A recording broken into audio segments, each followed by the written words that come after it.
What up, everybody?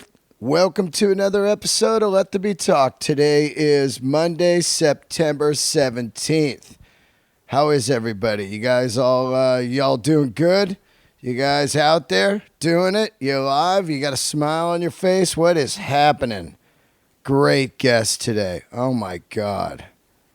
Let's see. Obviously, if you've listened to this podcast for the last 6 years, you know Guns N' Roses is one of my favorite bands of all time. And about 4 years ago, I got to interview my man, Duff McKagan. I can't believe it's been 4 years already. I swear, I was looking it up and I go, yeah, I think that was like a couple years ago. And I started digging through the catalog and it was 4 years ago. What the fuck, man? I still think that's wrong. I don't know. I mean, it was, what was it? Let me look it up here. This is just insane. October 6th, 2014. That's just insane how, I say it over and over. Time flies, man. It really does. It really does. But anyway, I was lucky enough to interview him 4 years ago. And, we dug way deep into the Appetite record and the early history of Guns N' Roses and all that stuff. And then he was busy recording a new record for the Walking Papers. I was at the studio doing the episode. And after about an hour and a half or so, he had to get back to work. And there were so many more questions I had. And he said, we'll do a part two.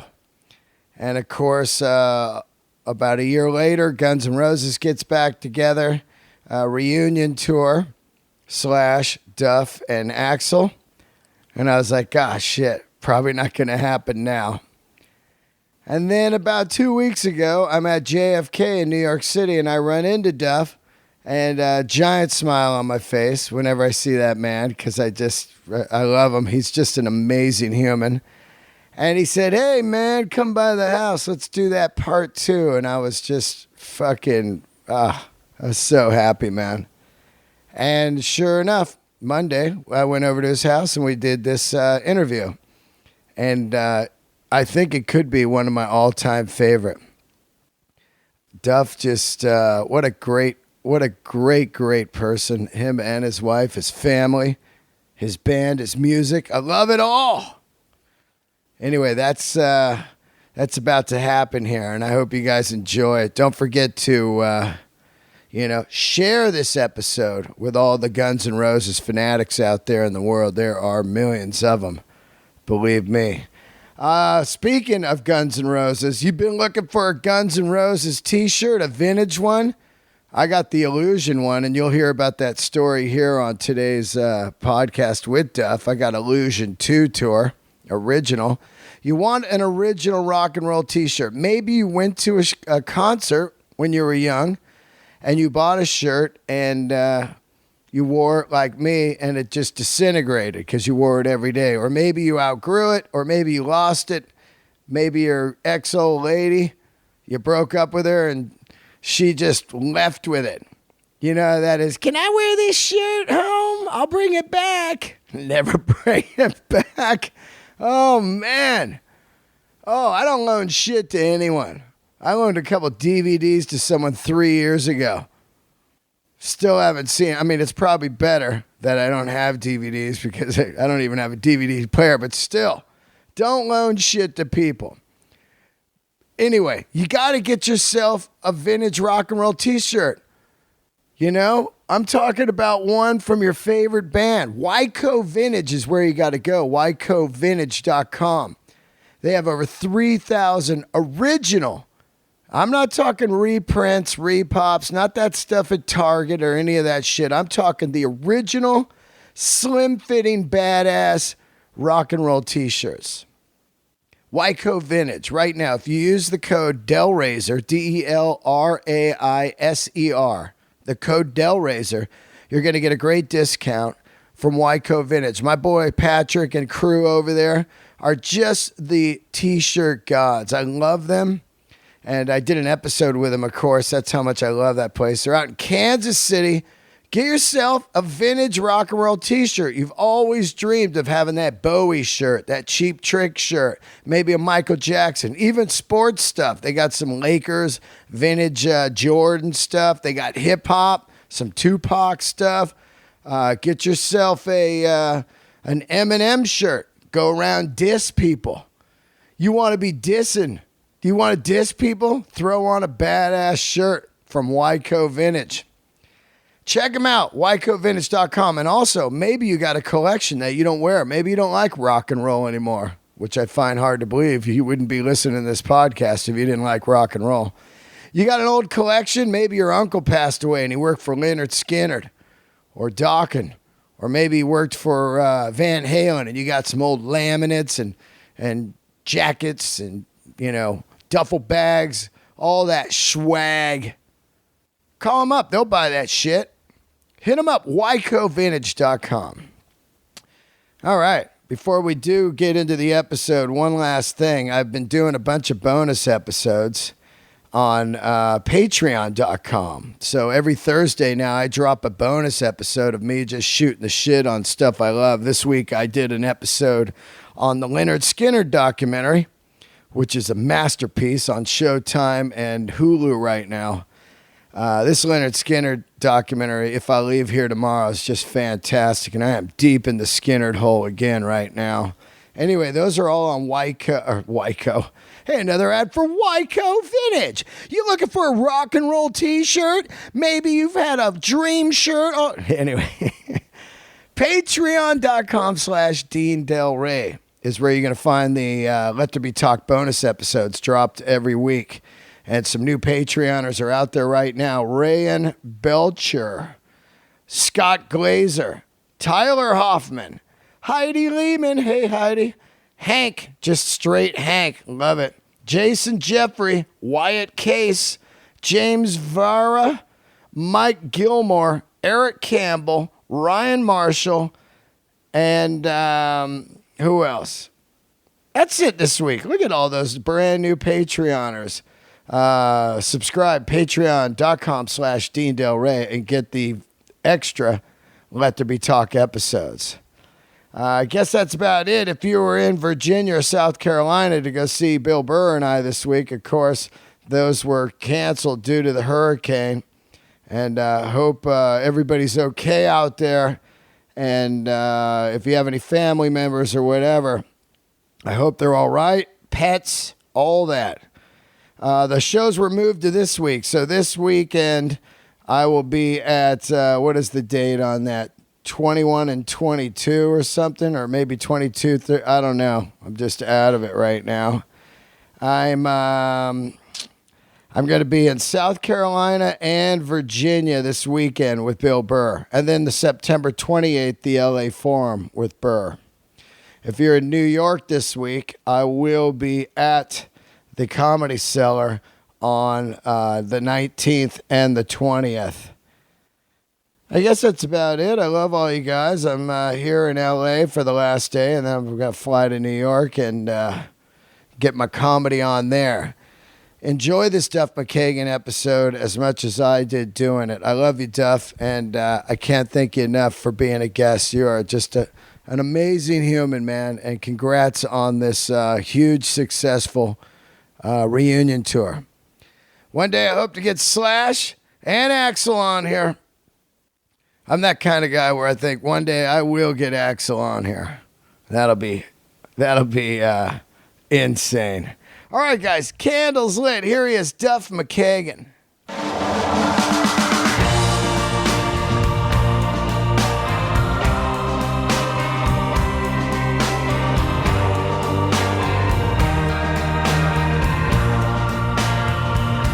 Oh, yeah. All right. Here we are. Another episode of Let There Be Talk. It is the return of Duff McKagan.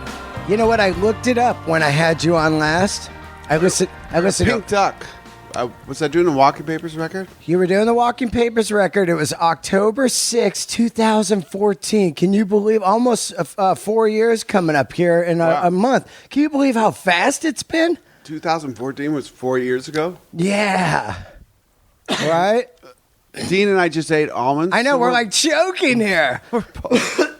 It's like the Choker podcast. That's good podcastery, right? Just That's coughing into the mic. The best stuff to eat before a podcast, almonds. Yeah. Can you believe it, though? 4 years ago. Time is starting to cruise. Well, to me, what I was thinking, because, my brain, I thought it was just, in my brain, I thought it was about 2 months before the GNR got back together.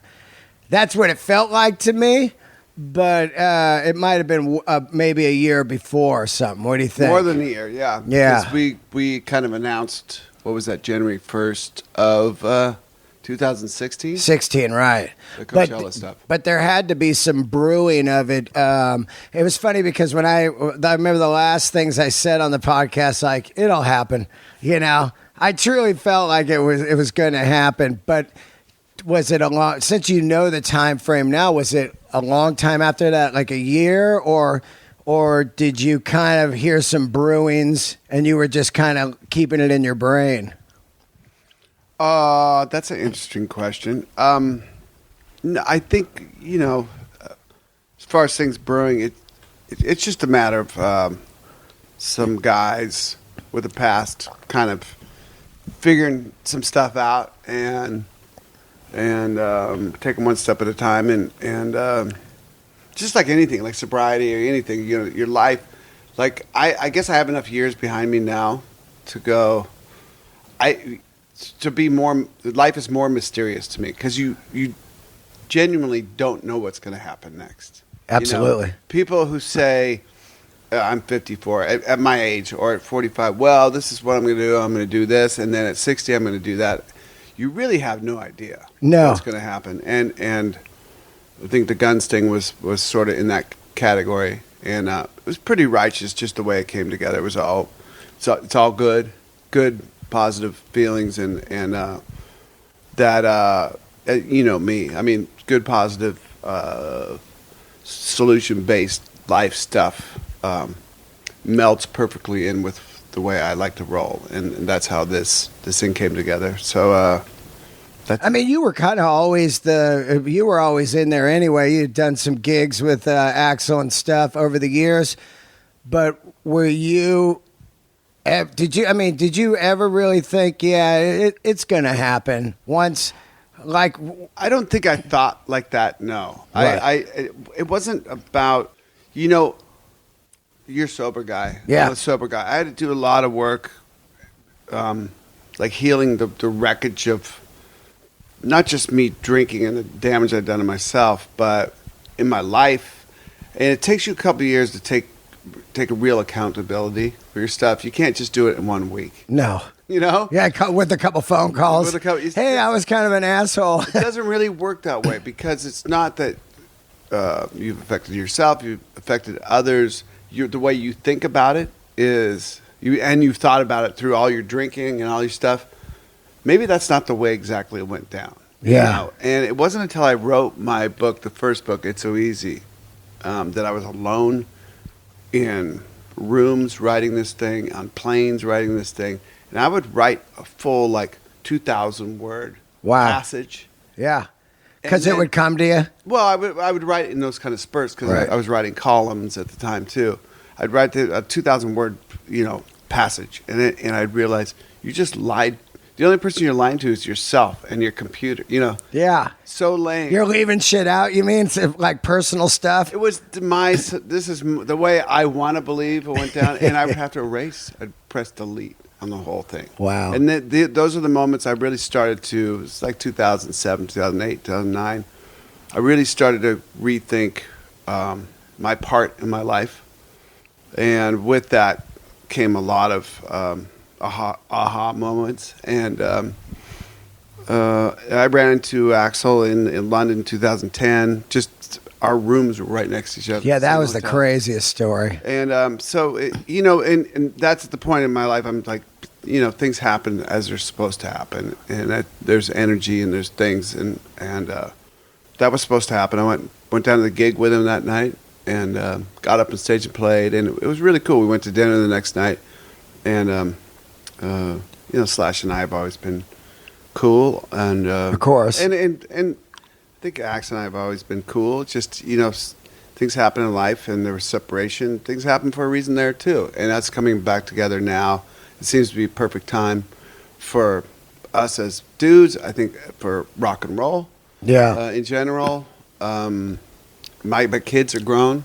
Yeah. You got adults now. Yeah, I do, and my wife and I are having a great time. It's a really nice way to kind of empty nest, all of that stuff. I'm probably sounding way too grown up for anybody who's it's great though. Who's listening? Like they want to, Yeah, there's real. Where's the old Duff, the King of Beers McKagan? I did this thing. I did this thing. I was with Richard from the band, and I went down and played some gigs with those guys in South America in 2000.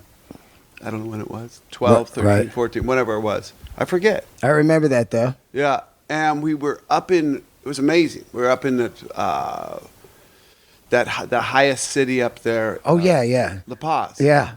Bolivia. Yeah. I mean, you land at 13,000 feet, and they have oxygen in the airport because people just pass out. Yeah, that's you crazy. You can't just land at 13. So that's like the Vail Pass. As you're riding up that on your motorcycle, you start to get all faded and tired. It's cold. No. You're like, what? It's summertime. It's like 40 degrees up here, 38 degrees. Right. You know? But we did. So we the hotel was kind of down at 10,500 feet. So we came down, and it was an easier thing, but it took us a couple days to there was oxygen in the room. Yeah. You're get acclimated. So we did yoga out in this yard. It was like 80 degrees out in this kind of yard they had at the hotel, and somebody took a picture of me and Richard and some people in the band doing yoga, right? And I was like leading the thing. Yeah. And somebody commented, "You can't be in Guns N' Roses and do yoga." I didn't know there was rules. You can't be in Guns N' Roses right now and do drugs. You wouldn't be here. You'd be dead. Wouldn't be here. You'd be dead. Yeah. The wreckage of the past. I mean, if you look at the people that kept going, they blow out like a bald tire. Yeah. Yeah. I mean, and some people blew out early on, and some people don't. It's amazing to think about the people that aren't here anymore, but that's how it goes. It's a radical world, and then it's all of a sudden at some point I think in your life you go, I kind of want to be here. Well, then that moment was when I met my wife, and when we had each child. Yeah, like this is way bigger than selfish you. Yeah. This is about them. My life is about them. Yeah, really. That's the first and foremost thing, and I eat good.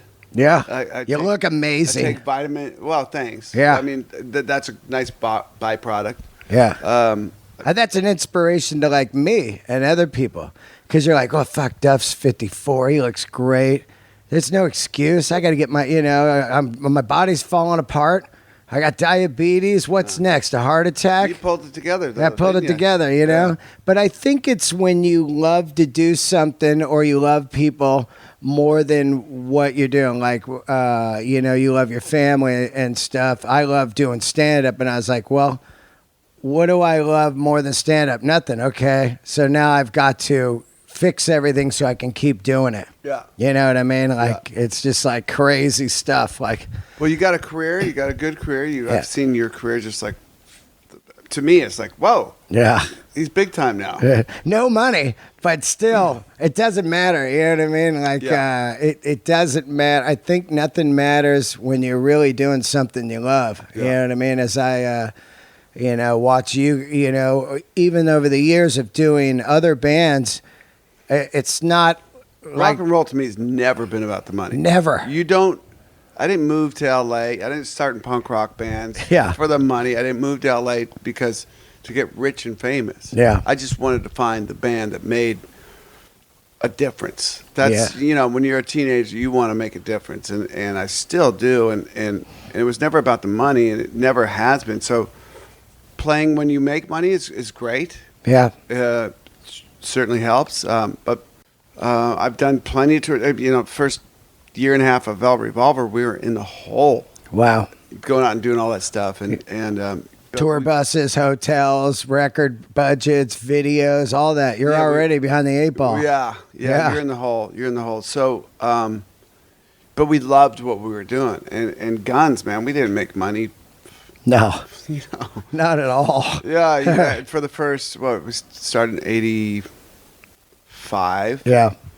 I think somewhere in 88, the record had sold.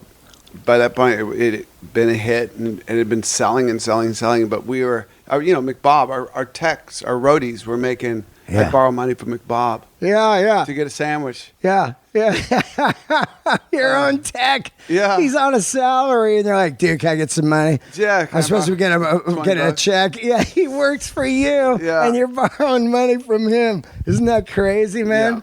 But then, we started making money, and I didn't know what money was. You're never in that position where because you don't do it for the money. Yeah. And money starts rolling in, and I remember being pretty confused about that, drinking and doing coke and drugs and stuff. And what is money about? I kind of had like punk rock hate toward money. It was like all kinds of different funny attitudes toward money, and not really understanding it. When I got sober, one of the first things when I woke up out of this, I was in an emergency room, and a lot of things were going through my head.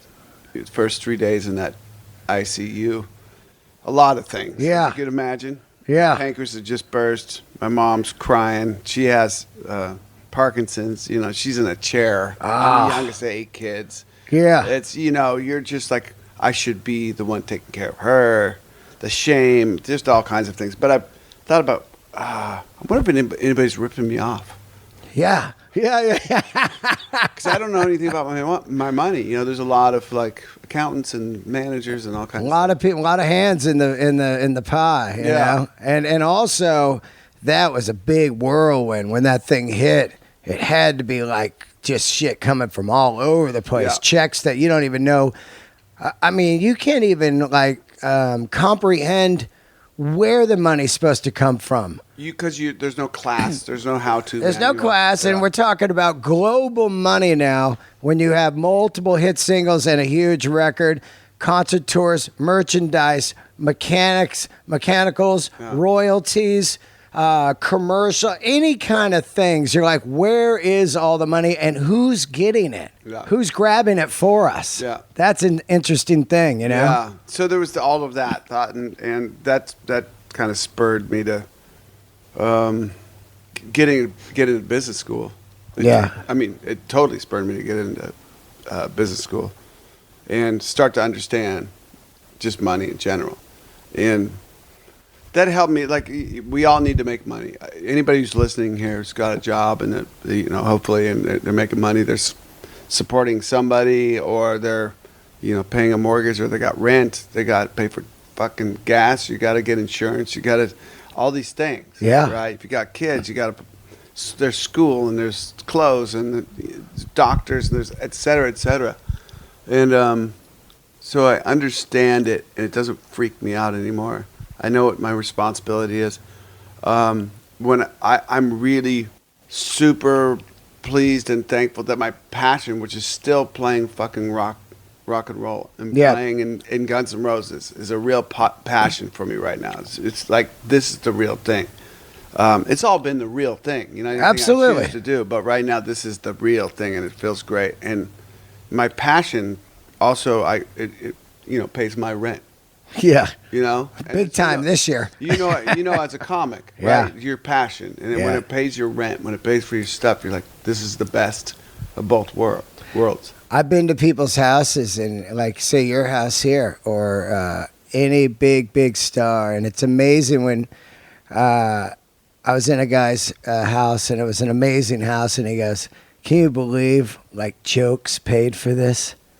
And when you put that in perspective, it's like you look at that shitty rehearsal studio that you were rehearsing at, or the coffee shop you're writing these bits at, and these open mics you're doing, and these pay to play gigs you're doing, and and you look at the Troubadours for years, and the Whiskeys, and all this, and the fucking van, and that trip to the first tour that doesn't happen because the truck breaks or whatever, all that, and then stuff starts to happen. You're like, wow, man, I can't believe all that paid for this. You know, it's an amazing ride. But it is, you know, like I said, you did Loaded and Walking Papers and even what was the one with Steve Jones? Neurotic Outsiders. Yeah, all that stuff. None of that made money. Yeah. And all you guys were smiles on the face playing gigs at like the Viper Room or something. It's really, the first thing is being able to play.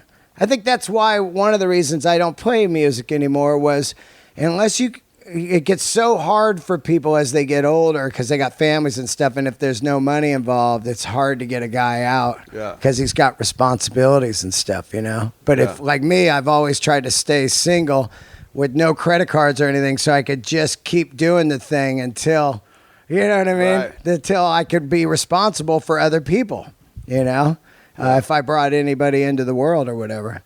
It's funny that we're talking about money because I think that the first real big thing when GNR gets back together is who's going to be in the band. It was such a... the mystique on it, I got to give you credit. It's one of the last great mystiques, like mysteries of rock and roll. No one knew who was going to be in. We knew that this was going to happen. Who's in? Is Izzy in? Is who's in? You know, and then boom, here's the troubadour, and you see kind of who's in. And then reports start coming out. Of course, it's going to be this, like, oh, Izzy wanted this or whatever. It gets down to money. Is that stuff real, or is it a lot of fabricated stuff? Because you guys never really comment on it, which is... I'm not sure exactly what you're talking about. The thing is, I don't really go on social media or on the computer and look at stuff. And when I'm busy doing my thing, nose to the grindstone, that's what I'm doing. Yeah. So we were rehearsing and doing stuff. I know there was probably a lot of rumors flying around. My wife would tell me stuff. Right. I'm like, oh, that's absolutely not anything close to what's happening.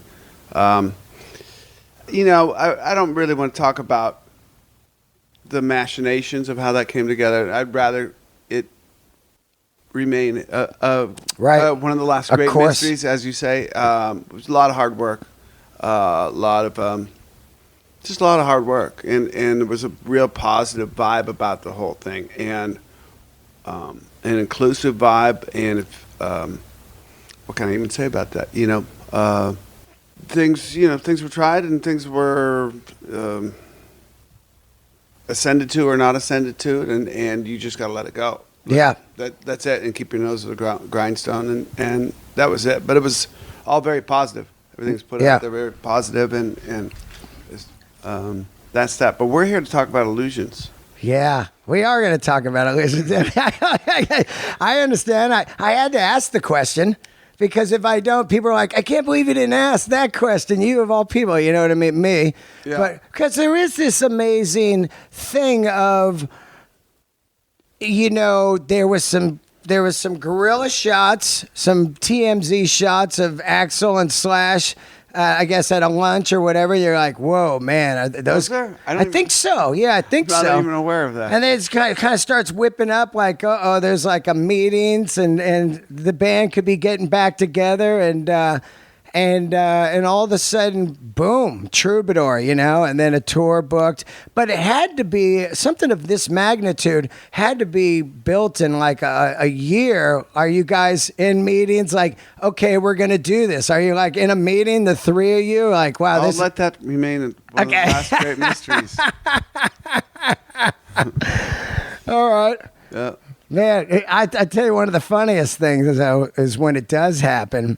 Is when you're at Coachella and I'm in the front row, and you're playing and you rolled up and I'm in the I'm not in the front row. I'm in front of the front row. I saw you. Yeah, like 2 feet away, and you look down. It was so funny, and you go, Dean. That was the funny because the person next to me goes, hey, he said your name. that was wild to see. It was. A couple more things, and then we'll get into the illusion. Set list is a big thing with me. When I was pretty happy to see a lot of the illusion record on there, especially Coma and Estranged. And Coma's a song that I think only played one time during the Illusions tour. Wow. Yeah, it was brought up to my attention. You know, you guys only played that once in Chicago in '92 or whatever it was. Wow. You know, I was drinking a bunch, especially in the early '90s, so I didn't remember just playing it once. But I tell you what, Axl, picking that song, it's a hell of a song. I mean, I sing lead vocals in Loaded and stuff, and I've gone out and toured and ripped my voice apart and tried to take care of my voice, try to be pro and warm up and warm down and drink enough fluid and all that stuff. And I'm a strong guy, you know. But your vocal cords are just this little thing. Of course. And it's human pieces. It's human pieces. You know? You can't just go buy new strings. Like, you got new strings, you break your strings, you buy new strings. Vocal cords, yeah, they get shot and they're gone. Yeah. And his technique, I mean, the way he's always been the most badass singer I've ever. Serious. The first time I ever saw him, like, who the fuck is this guy? Yeah. And he is, you know, he's just gnarlier than the most punk rock guy. Yeah. It's all real, and gnarlier than the most metal guy, and it's all real. You know, it's not a put on. It's like, when I first met him in 84, 85, whatever. Like, holy, you know, he's more intense than Henry Rollins. Wow. You know? Yeah. And it was all real, and I really dug that. And so, flash forward to now, he's taken that realness of what he's always been, but he's added a shit ton of technique. Yeah. And he's a master. The guy is a master vocalist. You know, I would look at him sometimes. It's like, that was an impossible phrase without a breath. Oh, the stuff in You Could Be Mine in the middle is always a head spinner to me. You know, anybody listen to this, try to sing that at home. I'm a singer, right? And first of all, the lyrics, how fast it's spinning out. It's like,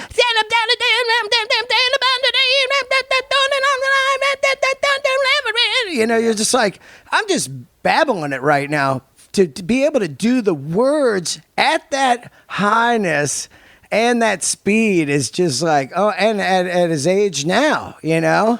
Yeah, I don't think he looks at any of the age stuff. I think he's just mastering his technique, you know. And like, I look at him, I'm like, where's he going to take a breath? And a coma. Yeah. Where are you going to take a breath? But he's figured it all out, and it's really great playing with him again. And Slash, you know, having Slash over on that side of the stage, and Axe, it's like super powerful to me. Yeah. There's moments, you know, and really appreciative of how many people have come out to the shows. Ooh, man, it's massive. And you think of them, you know, like everybody, when you assume you're the most interesting person in the room, you're not. Yeah. You know, and there's people at those gigs. I try to look at particular people. I'm like, I wonder what their story is. Yeah. How they got to this gig. You know. So people out here got interesting stories. And it's really an honor, like, to play, and they come and they show up for that 3.5 hours that we're playing. Yeah. And they don't leave, you know, and it's pretty cool. So you want to talk about the making of Illusions? Well, yeah, but I was talking about a little bit about the set list. Oh, set list. Yeah, Sorry, because I wanted to talk about, you know, it was interesting to see how much Illusion stuff was in there, which was great because right away it let me know that it wasn't going to be some cash cow, you know, just cash in thing of like, I mean, these were deep tracks, Yesterdays, all that, you know. I was like, wow. When you guys are first putting it together, does he put together the set list or does the band put together the set list? Because it's... Well, you got to go, you know, something I've learned, you know, back in the day, you know, I want it this way, you know, and it's not that this day and age, you got to do what the singer's comfortable, like the first 5 songs, and I know this from being a singer. Yeah. They got to almost be, you've done your warm-ups, but you got to warm up, especially this long set we're playing. You got to warm into it. Yeah. It's So Easy is a great warm-up vocalist song. Brownstone, you know, you get the lower register stuff. Before you start, like, taking off into Rocket Queen. Yeah, Rocket Queen. Fucking Coma, and You Could Be Mine. I mean, that's a stretch right in there. They're back to back to back to back. Yeah, I read somewhere where he said Rocket Queen was definitely the hardest song for him to sing now because it's, that last stuff is so high. Oh, no, you're standing. That shit is like, what? It's like Have a Drink on Me for Brian Johnson. Right. No way did he think he was going to be singing that in 2017, 16 or whatever, Right. I mean, those vocals on Rocket Queen at the end are crazy. Yeah. There was a time for a while where his voice was a little south.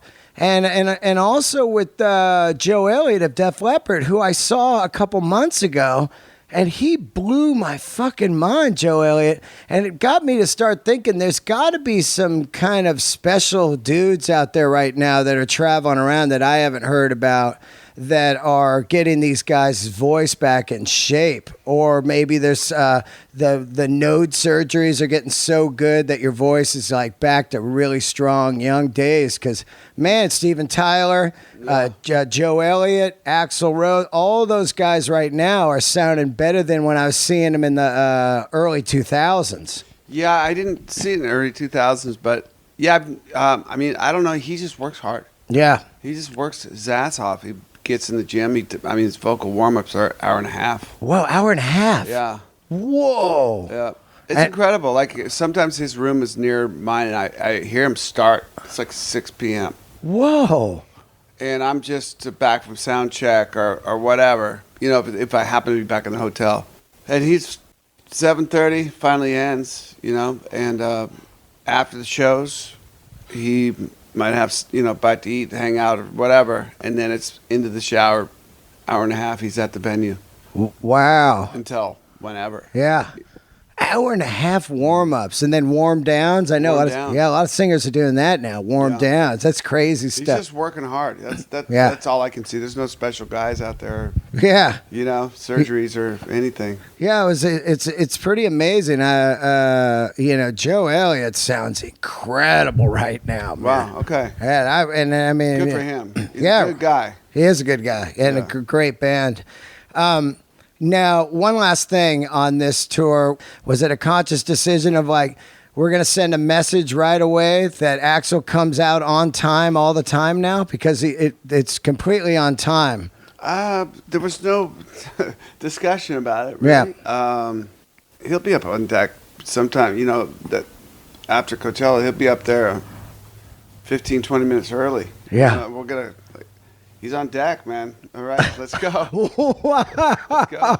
I'm still warming up on bass back in my little room. Yeah. But it's been really, like I said, all positive. All cool. You can tell. I can tell by the vibe on the stage. What was the thought behind Melissa in the band? Well, she brings actually a lot to the table. In that there was a guy that Axl had before the play. I remember that guy. Right, especially on Chinese stuff. There's a lot of... Yeah, it's just all that kind of industrial stuff, noises and stuff like that, underbelly stuff. Right. So, we sing live backup vocals, obviously. Yeah. There's nothing taped. There's nothing anything. And so you got to have... on the Illusions tour, we brought up backup singers. I remember Teddy too, and then myself and Izzy. So a lot of backup vocals. There's tons. Yeah, vocals. It was like a Stones tour back then. Yeah. Like a '72 Stones. Yeah. So how do you achieve that with just basically myself, Diz, and somebody else? Richard sing or he doesn't? No. Right. So there's just three of us. And she brings like this whole backup vocal, amazing thing that really helps that portion of the set. There's a lot of backup vocals. I sing more in that 3.5 hour set than I would in me singing lead vocals in an hour-long loaded Wow. set. Yeah. That is true. It's because it's 32 songs or whatever in the set. Yeah. And all of them have backgrounds, Pretty much. Yeah. Pretty much all of them do. They sing lead on a couple. Yeah, that's kind of a break. Some of these backup vocals are, a lot of falsettos, really hard stuff to sing. You got to be perfectly in pitch. You can't. You have to sing differently to backup vocals. Are you going in-ears? You're going in-ears, right? We have in-ears, yeah. Right. So sometimes when I sing falsetto, I got to pull one out. Yeah. November Rain, I have to pull an ear out. Yeah. To sing in tune. For me. Everybody's head's differently, their ear Totally. canals. But she brings a lot to the band. She's a cool young spirit. And any, piano parts that Teddy played against Dizzy's, or any keyboard parts she plays. Right. On Illusion stuff and all of that. So that's it. She's a Seahawks fan. So. Oh, football talk. All right, let's get into the Illusion records, because that's where we left off the last time I had you. Yeah. It was funny, after I went to the T-Mobile gig, you did Coachella, and then it was T-Mobile in Vegas. And I remember I did a full episode on the Illusion records. I think they're some of the greatest records ever to come out from a Hollywood rock and roll band ever. I think they're totally underrated, and to me they're a lot like the Metallica and Justice for All record, meaning they were completely different than what the band had ever done. Even though you only had one record out, it was such a massive, crazy turn, and all the songs were sagas, and it's a double record coming out, all of that stuff. When you guys come home from the long years of Appetite and you start to work on the Illusion records, of course, some of the songs are older, but when you guys start putting it together, are you looking at we need to write what was the train of thought on that? Because it was definitely, it's the easy. band's never been short of new material, right? Right. Okay. Oh, my wife, Hey. Susan Holmes McKagan. Yeah. Okay. This is how much my life's changed. I went from doing it out the last interview on the street to now I'm at your house. Your wife's making us omelets. It's awesome. Time to eat, boys. Growing boys. You gotta eat. All right, we're gonna pause this for a minute. We're pausing. Okay. Yeah. All right, so we just had some scrambled eggs, which is pretty nice. We did have some scrambled eggs. Scrambled eggs at Duff's house. That's so great. My life is so bizarre sometimes, My wife, man, she makes sure I get fed. That's great, right? Yeah. She's a great host when somebody comes over. It's funny because I just noticed you got a BlackBerry, and you said I never left. I love you for that. Yeah. I remember the first BlackBerry I got was on a Stones tour, and I believe it was maybe 04 or something, that blue one. Yeah. And I remember T-Mobile was in Europe. They were big, and we were on a European tour, and they said, we're going to give all these to you guys, and just let us know how you like them, and you can email each other.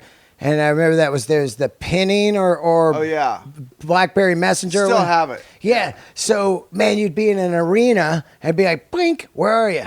I'm behind stage left. Blink. Okay, I'll meet you over there. It was incredible. Yeah. It was it changed the fucking game, dude. Yeah. Addicted to that. A little wheel would wear out on the side because you'd be clicking in so much. I've never got super phony or I've kind of purposely kept myself. Yeah. I don't need the phone all the time. I can let stuff. I never listen to my voicemail. Yeah. People that know me know to just text me. So it's probably full, my voicemail. But the reason I kept it is because I was writing all those columns for Seattle Weekly and ESPN and all that. And I would write a column.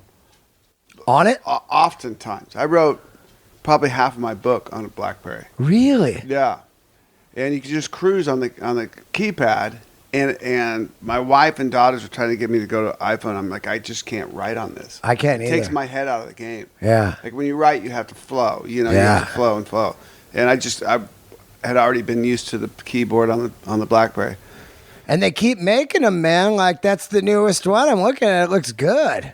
Do they send them to you, knowing that you're a celebrity that uses it still? Well, yeah, I've got to hook up. I did an ad for them. Oh yeah, cool. Just for an internet ad, and talking about how I wrote a lot of columns on my BlackBerry and just the things I told you. Yeah. They came to Seattle, and we did this whole kind of Seattle thing. And the Key 1, this thing they just came out with. Now they come out with Key 2. Axel just sent me this link for the Key 2, which is even more killer. I saw that. Key 2. Yep, I just saw it. But I mean, I've got enough stuff on this. I don't use. I do business on my BlackBerry, emails and stuff. Yeah. Other than that, yeah, you're not an Instagrammer, and not much. I got an Instagram. Your wife does it. Yeah. For you, like she's like, hey, ran into Dean Del Rey. yeah.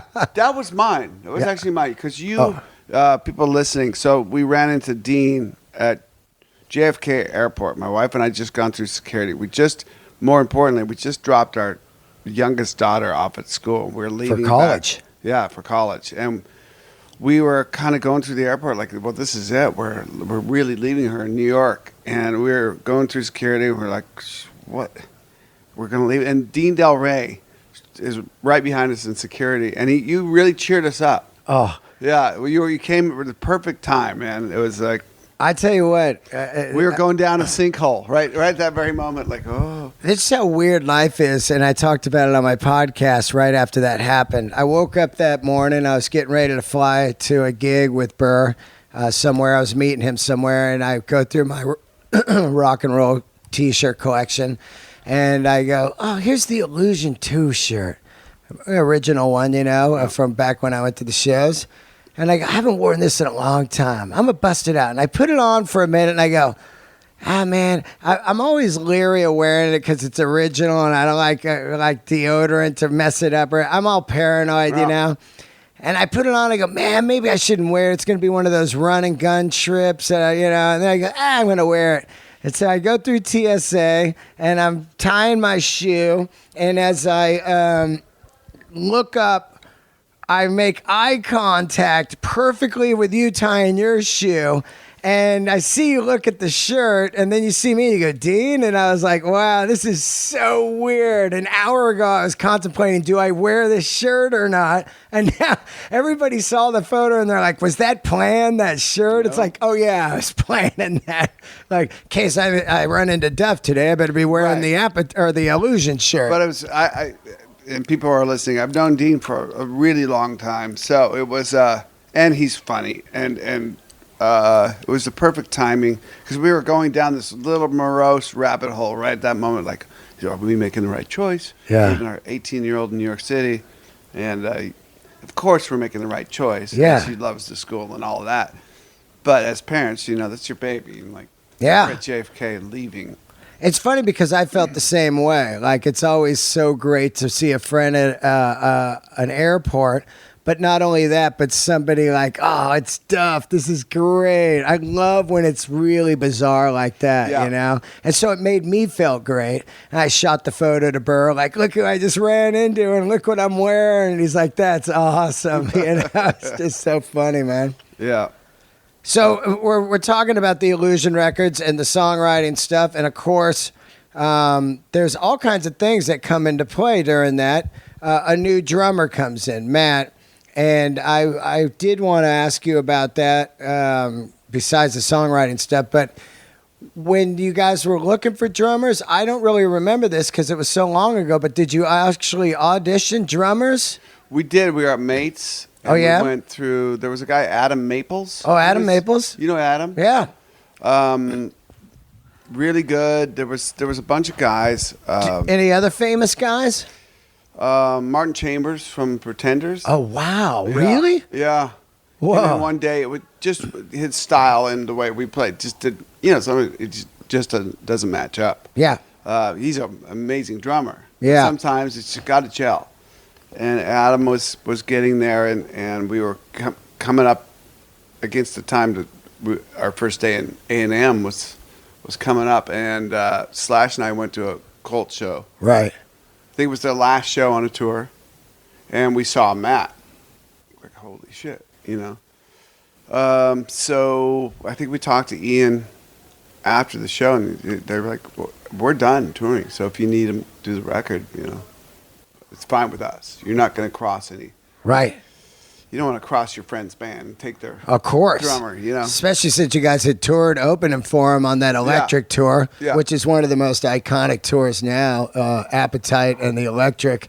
I saw it at the Warfield. It was pretty much one of the most mind-boggling shows. But yeah, I get it. You don't want to be like, yeah, we stole your drummer. No, you don't want to do that. Of course. You don't want to do that ever. And so did you have him audition though, or I think we just came down, we played with him, and he picked up stuff really quick. He hit the drums really hard.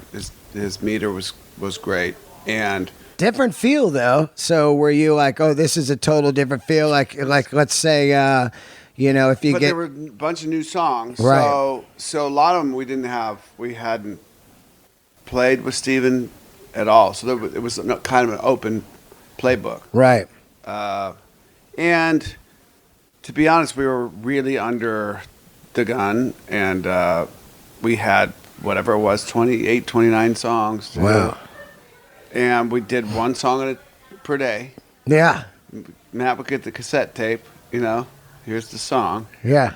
He'd come in. Because you had demoed them? Demo is a really wide, broad. Right. But I mean, had Adler played on that stuff? Because he did play on Civil War, right? Yeah. Yeah. That Civil War came out before Lucian. Right, because Farm Aid's his last gig, and you guys play Civil War. Yeah. And we played on the recording. And but were you demoing all these tracks like out on the road, or what was going on? No, we went to Chicago.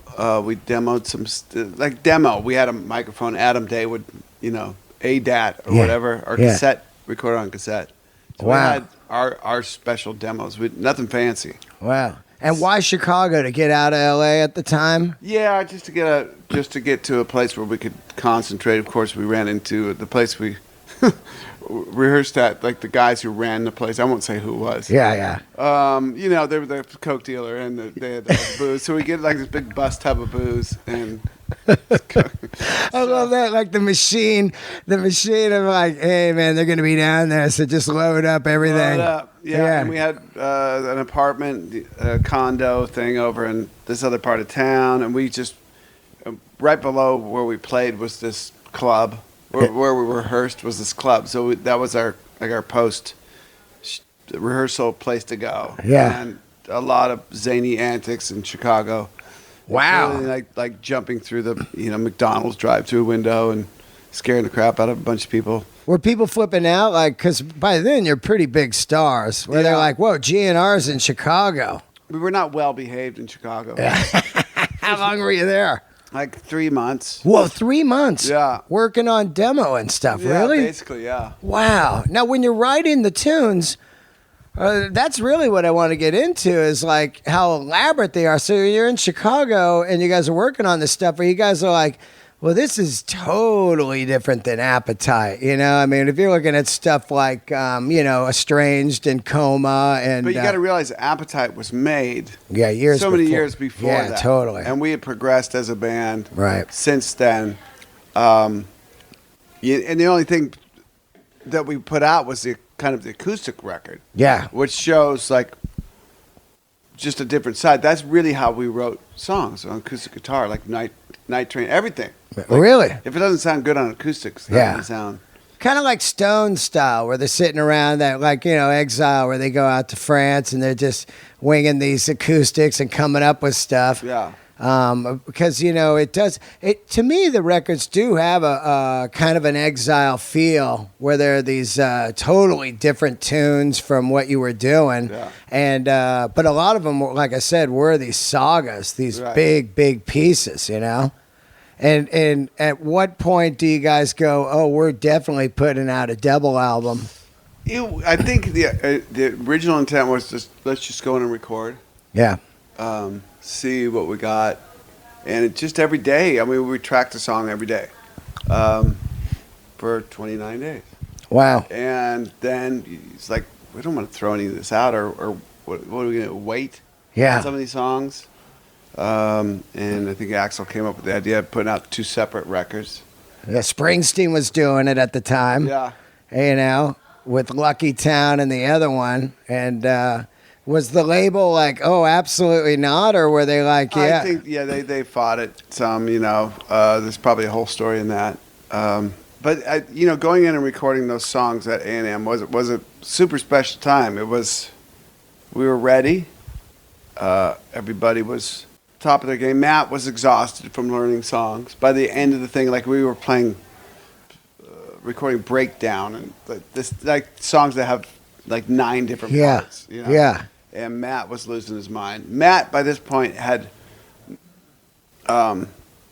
become one of us. Yeah. Oh, in the party world, he was going hard. Yeah, he's going hard. We're like, you don't have to go hard all at once. Like, just go easy. But he was going real hard with us. Yeah. Keeping up. Wow. Yeah. Immediately into the game. Keeping up. It's just like, oh, you got to respect. I mean, keeping up. That there was people that would come into our circle and last a day, and they were out for a week. Like, run me through some of that, because I used to party pretty hard too, but would it just be days on benders in the studio, like not leave it all and just be up and deliveries? Not during Illusions, but you know, we there was a line in the sand we wouldn't cross. Right. You know, and that was if you couldn't, you would never get too fucked up to perform. Right. You know, that was the line. We had honor in our band, you know, and honor in our music. So it was always after. Right. Definitely always after. We'd probably keep ourselves from being tight in the studio. Yeah. You know. Oh, yeah. Some cocktails, but no cocaine or nothing like that. Yeah. No coke in the studio. No, you can't play, man. Yeah. Yeah. Yeah. You do get tweaking in there. You're like, back it up, man. I think you slow down there. And then you start getting all like boogie nights. Feel my heat. You know? Yeah. So there was none of that. I mean, we were actually underneath all of the what you see on the outside. And we worked hard. Yeah. We rehearsed every day, sometimes 2 days, you know. And that was our thing. This was our whole thing. And we didn't let the any of the drugs or the alcohol stop us from doing that. Yeah. So there was, like I said, a line in the sand. It's Yeah. okay to go crazy after we've gotten the shit done. And so those times, that was always at night, and always started across the street at the Crazy Girls. Oh, yeah. Wasn't it? Yeah, H&M there. Or, I mean, A&M, which is Henson now. Yeah. So you'd go to Crazy Girls. Yeah. And then what? Started, I don't know where it would end, you know, like Crazy Girls was a bar across the street. They had strippers and stuff, but that wasn't, you know. Yeah, it was more like a bar. It was like a rock and roll bar. People like David Lee Roth would hang there. Yeah, there's a pool table and, Yeah. and stuff, and just kind of chill. And then, I don't know, could go up to my house or could go to Slash's house and go any direction. Neither of our houses, some, you know, random person's house. But yeah, we got done and with that 30 days in there. Who was doing most of the songwriting? Was it Izzy? It's hard to say who does most of the songwriting because one of the songs is done, especially on Illusions. Yeah. Everybody's had their hand on it. Right. You know? Pretty Tied Up was a song he had a cassette of. God, I love that song. And it was just like this thing, and Slash and I and Steven, I think, got that cassette, and we just kind of flipped it upside down, you know? Yeah. The lyrics on it are crazy. Yeah. You know, it's such, I just see, you know, I know this bitch down on Melrose. You know, she ain't satisfied without some pain. When you just hear that, it reminds me of the 80s and just like, it was so dark in Hollywood, and some of these lyrics are great, like The Garden, you know, all that shit, man. And Yesterday's is just a knockout to me. And what's the other one Izzy sings on? 14 Years, man. Great, Oh, God. These tunes. I mean, Appetite is an absolute masterpiece. And even as I dig into the super box set now and listen to the demos and everything. But what I really think made the band interesting, and I really believe the band would have been gone if they tried to do another Appetite and just did a rock record. You know what I mean? Because it would have just been like what all these bands were doing back then. We knew. I mean, Axel had been working on November Rain. You can hear it on Sound City demos, right? He played that for me in Laurel Canyon at Howard Tieman's house. Right. And there's a piano there, and he goes, "You guys want to hear a new song?"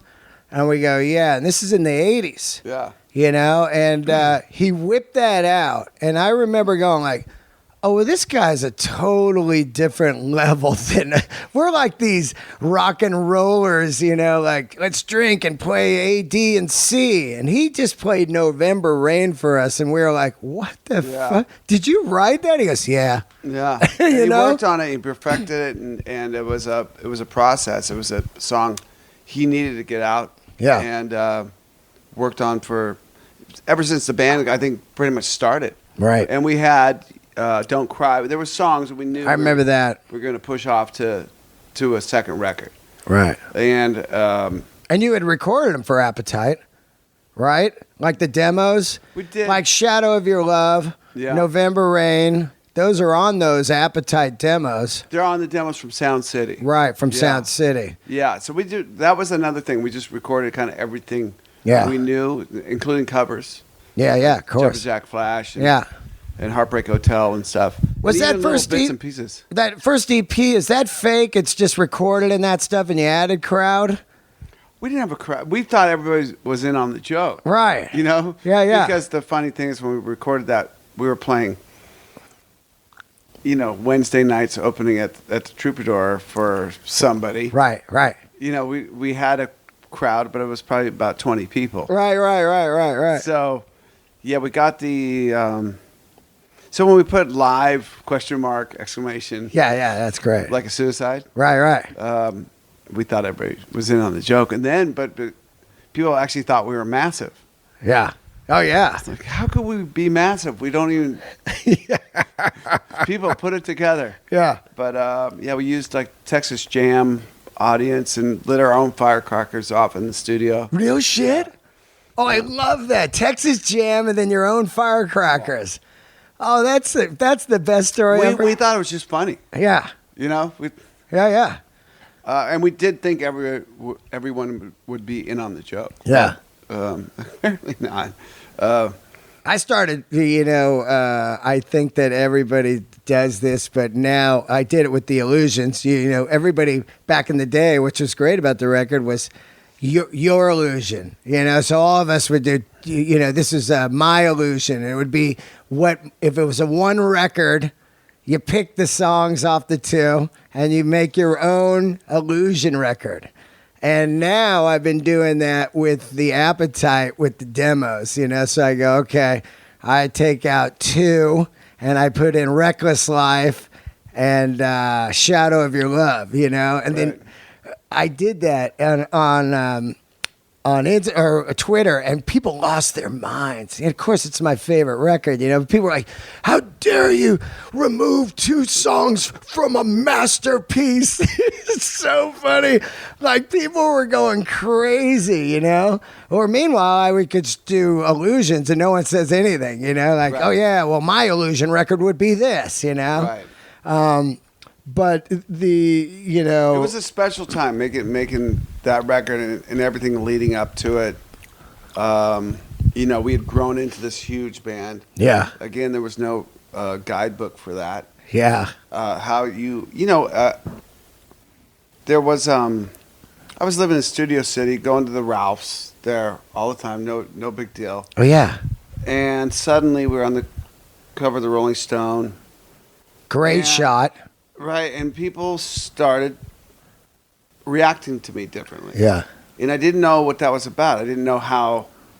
And then, for 6 months of that, you're like, well, people do really finally realize that I'm super funny, super engaging, and good looking. And then it hits you. Yeah. That, no, it's not really about that. It's about you're sort of famous, and people want to be around that. And then suddenly I had a bunch of friends and all of this stuff. And I had to, once I realized there was a couple things that happened to me that made me realize, like, oh shit, okay, no, you're still just you. This is a whole thing that you don't have experience with. You're in a fishbowl. Everybody's looking at you. Some wake-up calls, what were they? Oh, just personal things. Yeah. Personal things. And one thing was my oldest brother came down to L.A. And I by the time we started making some money, you know, and I bought a pretty modest house in Studio City? Yeah. Yeah. A little 2-bedroom house. Where was it? In the hills, though? No, it was on Laurel Terrace. Oh, wow. Yeah. Right there. All right. Modest house. Yeah. especially for then. And I bought a Corvette. Bought my first brand new car. Corvette then was like $25,000. Right. How much was the house back then? That's interesting to think about, right? It was at the height of a up market. Right. In 88, early 89. So it was $400,000. Wow. Yeah, I put like 80 grand down. Yeah. You know, type of thing. Had a mortgage. So you got a house and a Corvette, and your brother comes out. And my brother comes down, and he's my family's blue collar as fuck, and I'm blue collar to the bone. My parents grew up in the Depression, you know. Yeah. And my dad was in World War II, so no fucking around. Right. Know? And here, all of a sudden, I got a house. I'm 22, 23, got a Corvette. My brother comes down to visit me. He's like, not impressed with any of it. So you're just going to spend all your money on, it's not a fucking Lamborghini. You know? It's a Corvette, American made, you know. Yeah. Yeah, you're just going to spend all your money on fucking cars and houses. Is that what you're going to do? I'm like, whoa, you like burst my bubble. I'm like, John, it's not an expensive car. Like, I could have got this or Jeep Cherokee, you know, same price. Yeah. Yeah. And he's still like that with me. No shit. But he gave me okay, right. Am I getting out of hand here? My family kept me pretty tied to the ground. Yeah. Through a lot of that, and you know, through a lot of the drink, and they. I avoided them for a few years. Yeah. You know what that's like, I'm sure. Yeah. Anybody who's gone full tilt. Gone deep. You avoid anybody that cares for you. Yeah, you don't want to look them in the eyes. No. Because they know and you can't lie to them. And I was on world tour, so it was easy to avoid. Yeah. But after that realization, like, oh, shit, right, people know who we are. Like, we got back from that Appetite tour, and we'd look in like the BAM magazine thing.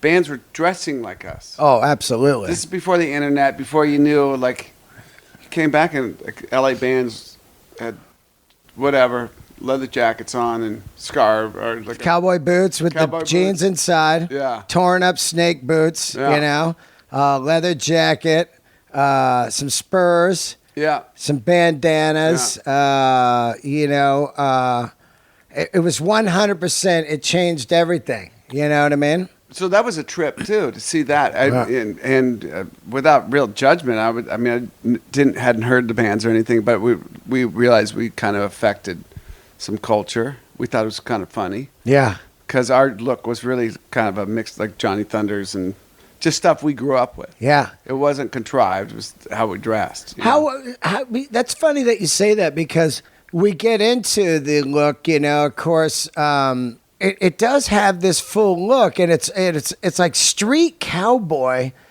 But it's almost like it also was junky.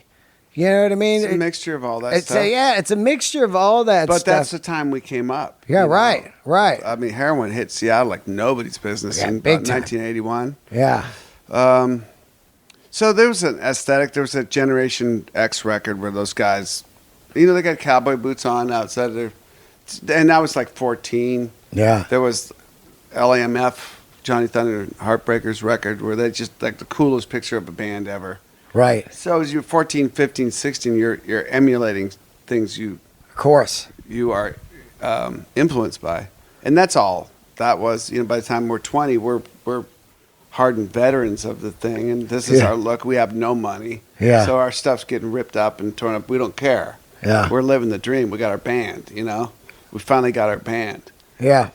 And that's what it was all about. Not the aesthetic, you know. The aesthetic was what it was. The clothes that we had on, and that we toured all of Appetite on. Slash and I got our bags stolen. We got on the tour bus in Savannah, Georgia. Put our bags under the bunk. Left the thing open like rookies. The bunk? I mean the bus. Where you put the the bays? The bay. Left it open. Got on the bus. Oh. Somebody stole our bags. Oh. So we just had literally the clothes we had on. You can't go to a mall in Savannah, Georgia, and get new shit. Right? Yeah. What are you gonna get? Yeah. Acid washed. You're so right. Back then, you don't get clothes at that mall, you know. No, we went to London in '87, and the subway there in Kensington High Street had this guy who sold stretch jeans. Really? 10 pounds. At the subway? At the subway. At the station there? At the station. Whoa. 10 pounds. Yeah. Stretch jeans.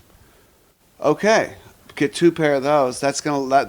I still have a pair of those. You do? Yeah. Is this like before the Paradise City shoot or something? Yeah. This is way before that. Oh, I got you. We went in July of 87. I think the Paradise... that would have been Donington of 88. Right. So it would have been a year later. But you still have those jeans. They're good jeans. Wow. It's hard to get a good pair of stretch jeans, you know? Yeah. Fit you. So it's that kind of vibe, and I don't think we really paid that much attention to the aesthetic. Everybody had their thing. Yeah.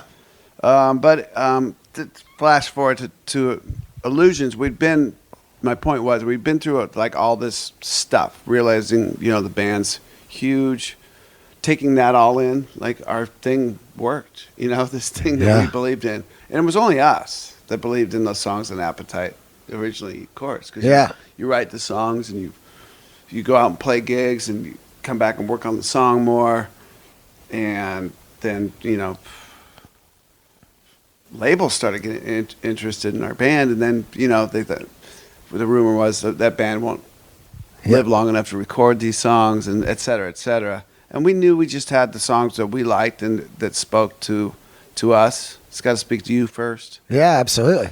And so that to have your belief system like go crazy worldwide was a trip. Yeah. I don't think we went into Illusions thinking we got to there was no thought of like we got to one up Appetite. There's zero thought on direction or anything. We just had these songs and we just remained being us. It's crazy because when you're writing the tunes, I mean, it's just miles apart as far as depth and maturity. When you get into it, you're like, did you ever think like, because I know bands that do this a lot. They're like, I don't know if that's really Guns, that kind of, are you like second guessing any of it? Because man, it's a blanket. Everything flew. Yeah. Everything that's awesome. Like if one guy in the band believed in a thing, it's like, okay, we'd put everything into it. Yeah. All right. And that's what makes up a good band, getting behind your other bandmates and getting behind something they're into, even if it doesn't work. Yeah. But we would mature.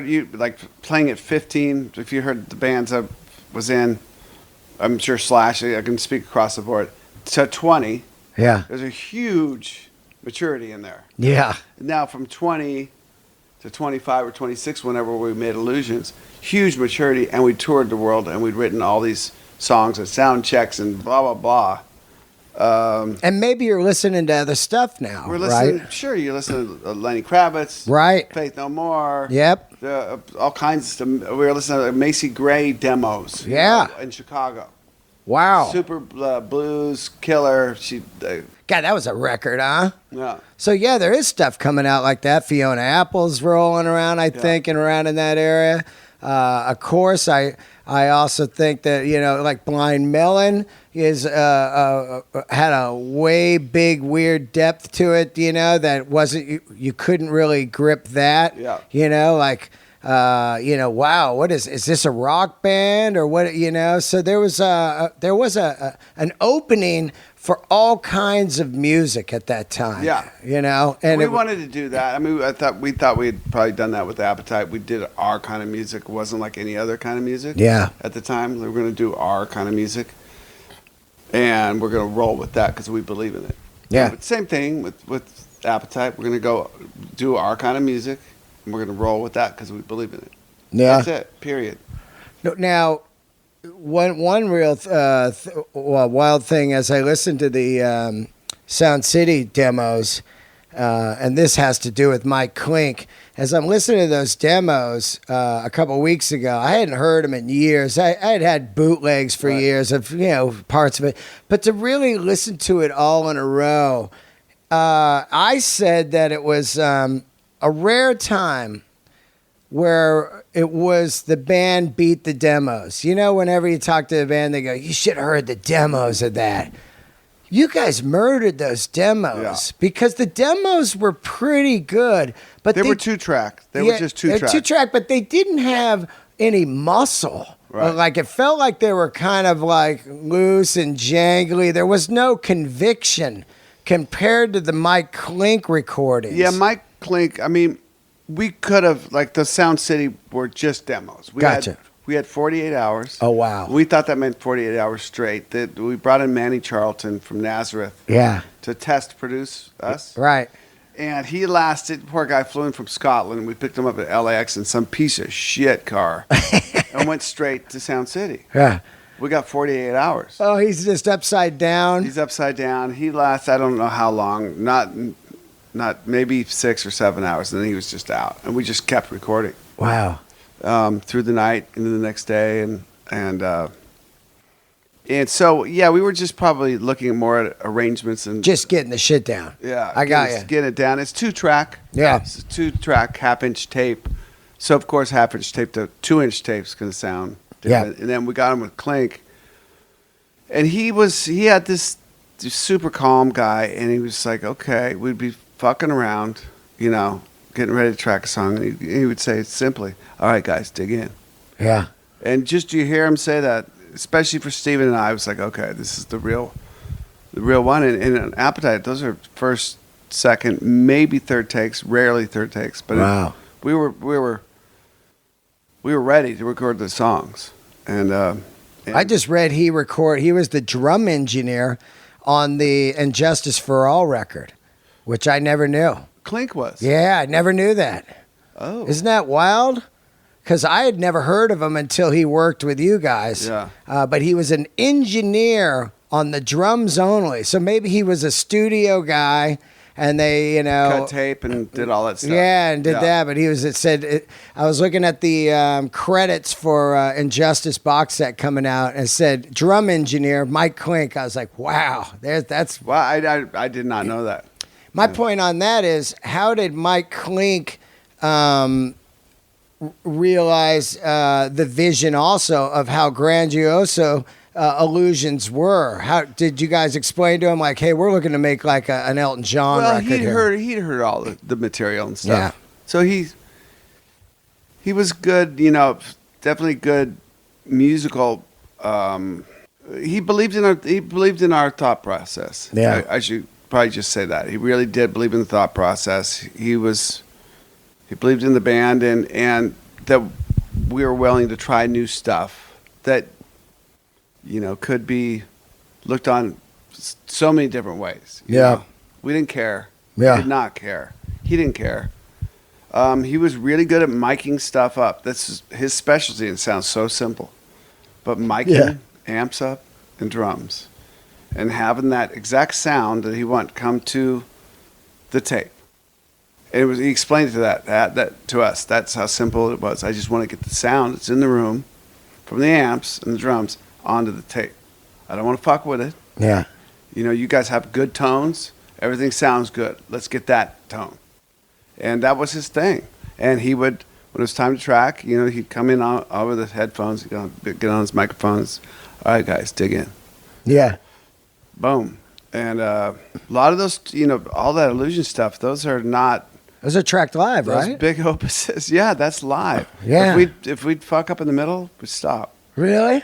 Yeah. Because I saw Matt Sorum's Instagram a couple days ago. He happened to be at A&M, and he gave a tour of exactly where it was going down.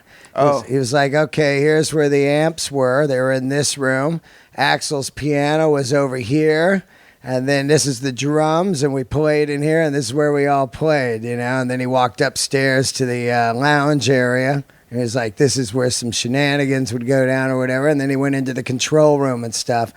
And I sat there and thought about you guys in there at that time, and the condition of your minds and how big the band was. It had to be like a lot of pressure of like, God damn, we got to get this. Like, was there some pressure? There was a couple times, like there were, you can't let your head get into your music, and there's definitely a it's easier said than done.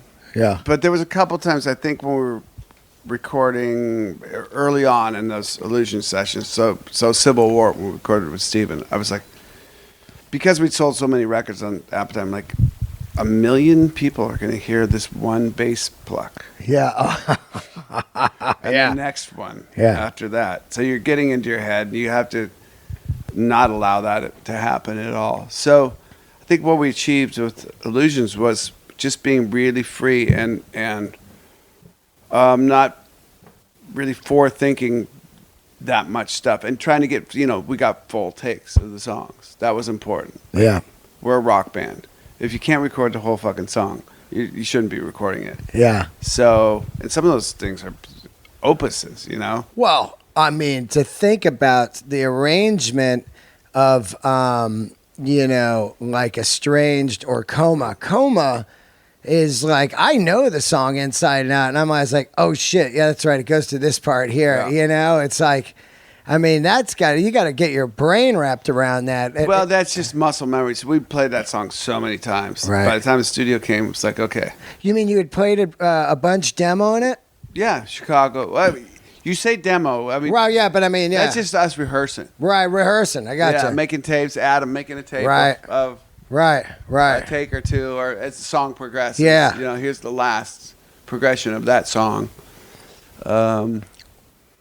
And Coma we had down. I think Izzy came in. He was starting to sort of fold out of the thing because I think he had gotten sober. So he came in and heard Coma. He's like, I don't get it. He made this big chart. Really? Yeah. Well, because it changes so many times. Yeah. And Izzy is kind of an old school kind of songwriter of just verse, chorus, we're out, right? Yeah. And to come into something like that, was he starting to go like, I don't know what this band is anymore? Oh, no, there was none of that. No, it was I got challenge it. to him. Again, he was backing, we were a band that backed each other's material, no problem. Yeah. But that was a big piece of material. Slash and I always sat in a room and played stuff over and over and over again. Right. With Steven, or after that with Matt. Over and over and over again. Even now, we rehearse super hard. Yeah. Because you want it to be muscle memory. You don't want to record something. You don't want to be thinking about it. No, not being sure of the song. There's not going to be any feel. So we were in with Matt at Mates for a minute, And Izzy wasn't around. Izzy came in and out. Right. And to be honest with you, I don't really remember how it went down. But, the first thing you think about when you go into the studio, of course, is the bass and drums. Yeah. So that's got to be Locked. It's got to be on. And then you can just do anything from there. But you want guitar players playing with you so you get the feel. Right. So Slash and I and Matt played, and like November 8th, that's live piano. Wow. And Estranged, all that stuff is live. Live track through there, huh? Yeah. That's amazing. Yeah. And then just dub leads and vocals and you were on? Yeah. Holy smokes. That's insane. Yeah. That is one thing about that record is how giant and big and it is. It has feel. Yeah. It doesn't feel like something of like later on you probably would have Pro Tools it all up and just move shit around, Right. But man, it just has it has air, which is weird for a giant track, say of like Estranged, to have this breath of air. Like you could feel like, oh, this feels great. Yeah. And it's great. That song is one of my favorite. Oh, I think play live. I think it's the masterpiece of the record. Oh, cool. Estranged, I think, is like by far one of the most incredible. The lyrics, everything to me is like, it's like I said, a lot like Injustice. I was like, oh, well, I don't even know how you would even go about writing this song. Right. At the time of me being a kid in 90, 91, 92, playing music, I'm just kind of like, what? Yeah. I'm just over here learning how to play Back in Black, Right. and like That stuff is so insane. I mean, I could wrap my head around Yesterday's or 14 Years all day long. That's just kind of jangly rock. Yeah. You know, but this other stuff, you get into it and it's like, wow, you know. Yeah, there was big moments in there, like the learning curve.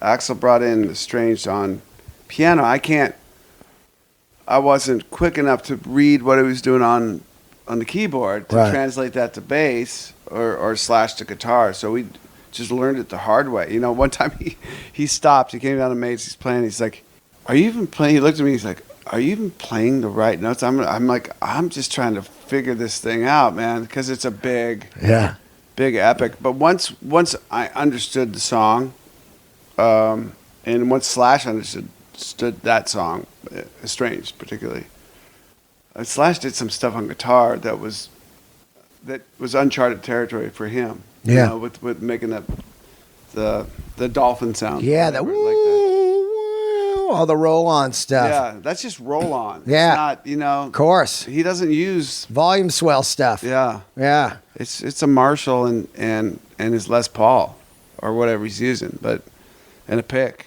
Yeah, it's great though. Yeah, but getting that breath and the space with the bass and drums too, you know, really important. The pickup, you know, and the pulling it back down and pushing, really important. We worked really hard, you know.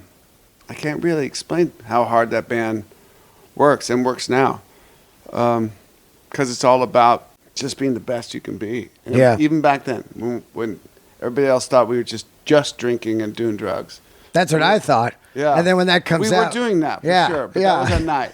You know, that's when we were done. Yeah. And there was two different sides of that band for sure. I think the first song I hear off it, I remember almost specifically "Perfect Vision." I was coming over the Golden Gate Bridge, coming into San Francisco. I remember the guy going, "This is some brand new Guns N' Roses." He played Civil War.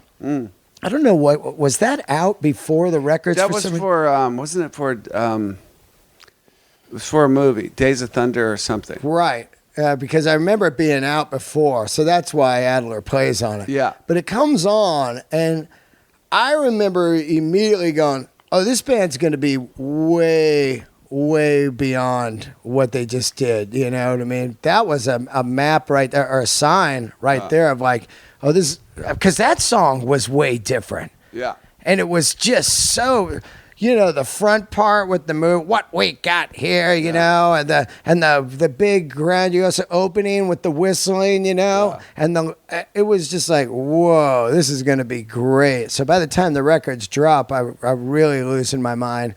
And the whole thing of the Tower Records lineup, late at night, get it, and the insanity.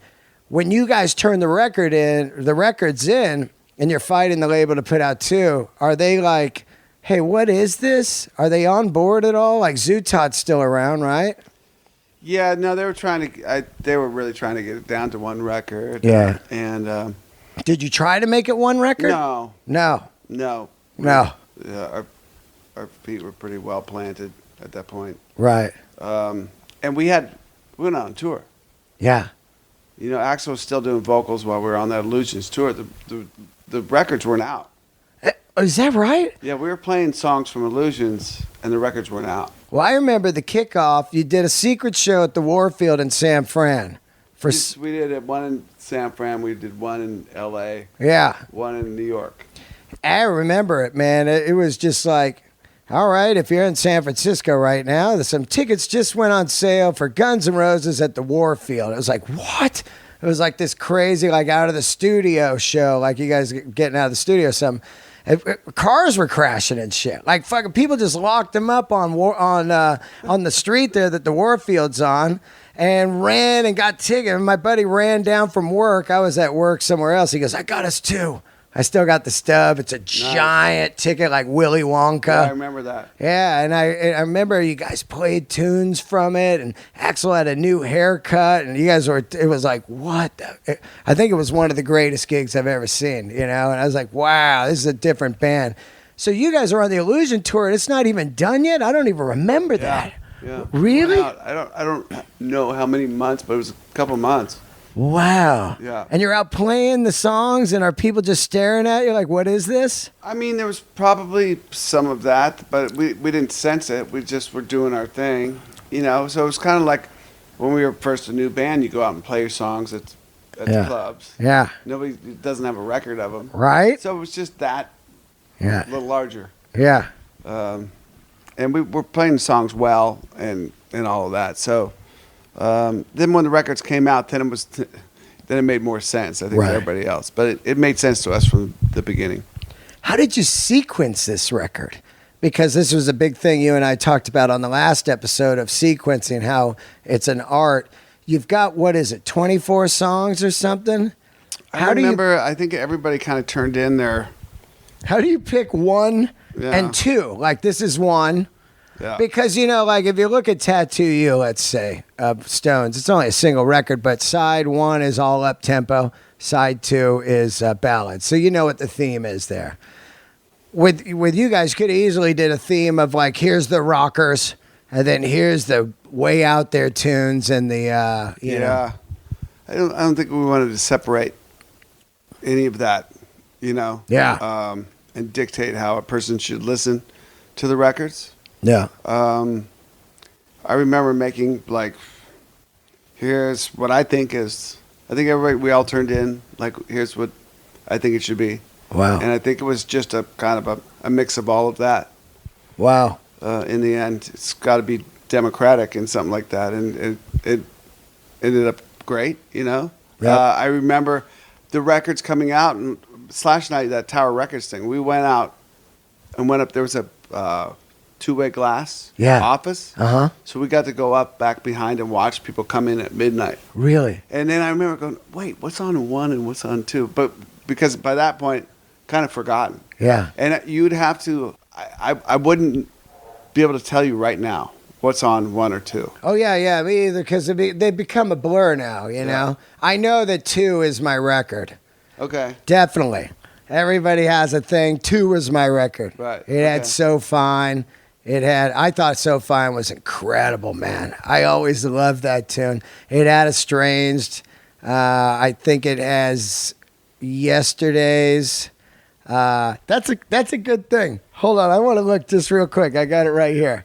It'll be a funny test, but it is a saga, right? Yeah. It's like, here we go. So, Illusion 1, Right Next Door to Hell, Dust and Bones, Live and Let Die, Don't Cry, Perfect Crime, You Ain't the First, Bad Obsession, Back Off Bitch, Double Talk and Jive, which is incredible. Yeah, we play that. Yeah. Pound the head and arm in a garbage can. Yeah. November Rain, The Garden, Garden of Eden, Don't Damn Me, Bad Apples, Dead Horse, Coma. That's one, and then two. This is me too, because that was one. That was one. Two to me is the one.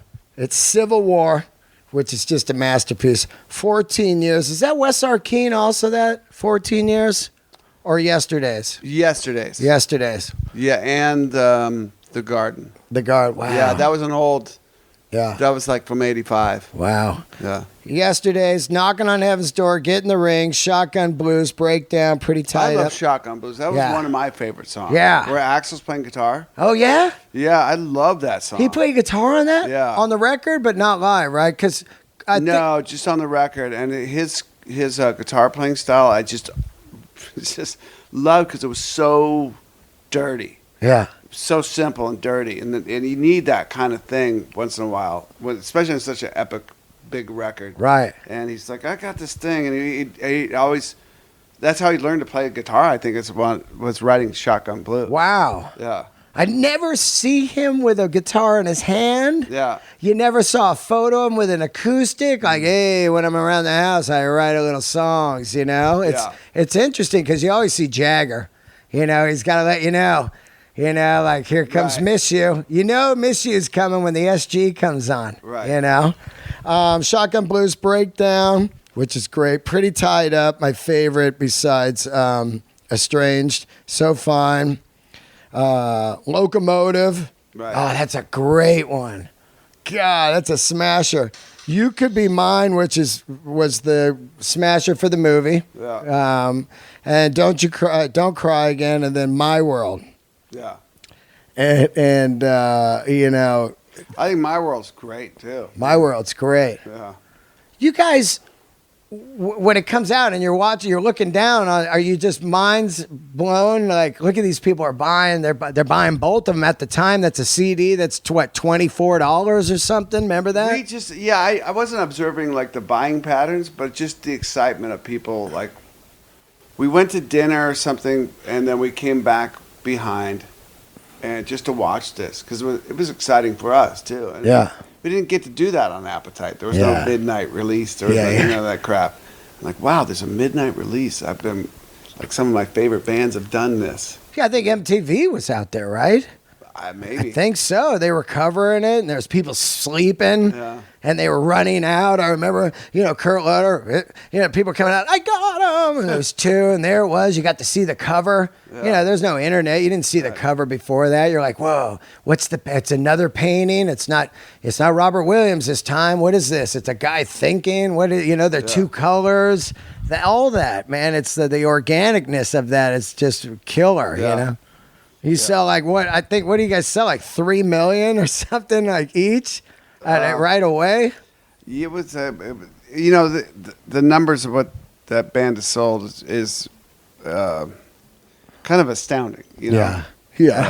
You're not living in a real world when you're hearing those numbers that first week. You're just, okay, well, let's go back to rehearsal. That worked. Let's get ready for the tour.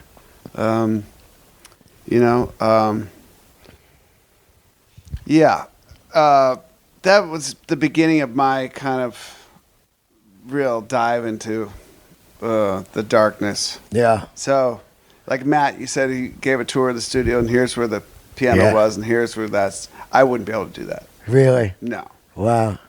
No. Now, when you're starting to get high, it's funny because dudes are dying. Wes is gone, like, and Todd dies. Todd died early. Yeah. Yeah, and dudes are dying. It still was no fear, right? It's kind of a thing. Like, dudes are dying, but we keep going. It's almost like a war. My buddy Jim died first, and I was living on Gardner, and he was about to come down from Seattle to L.A., and I got a call from his mom.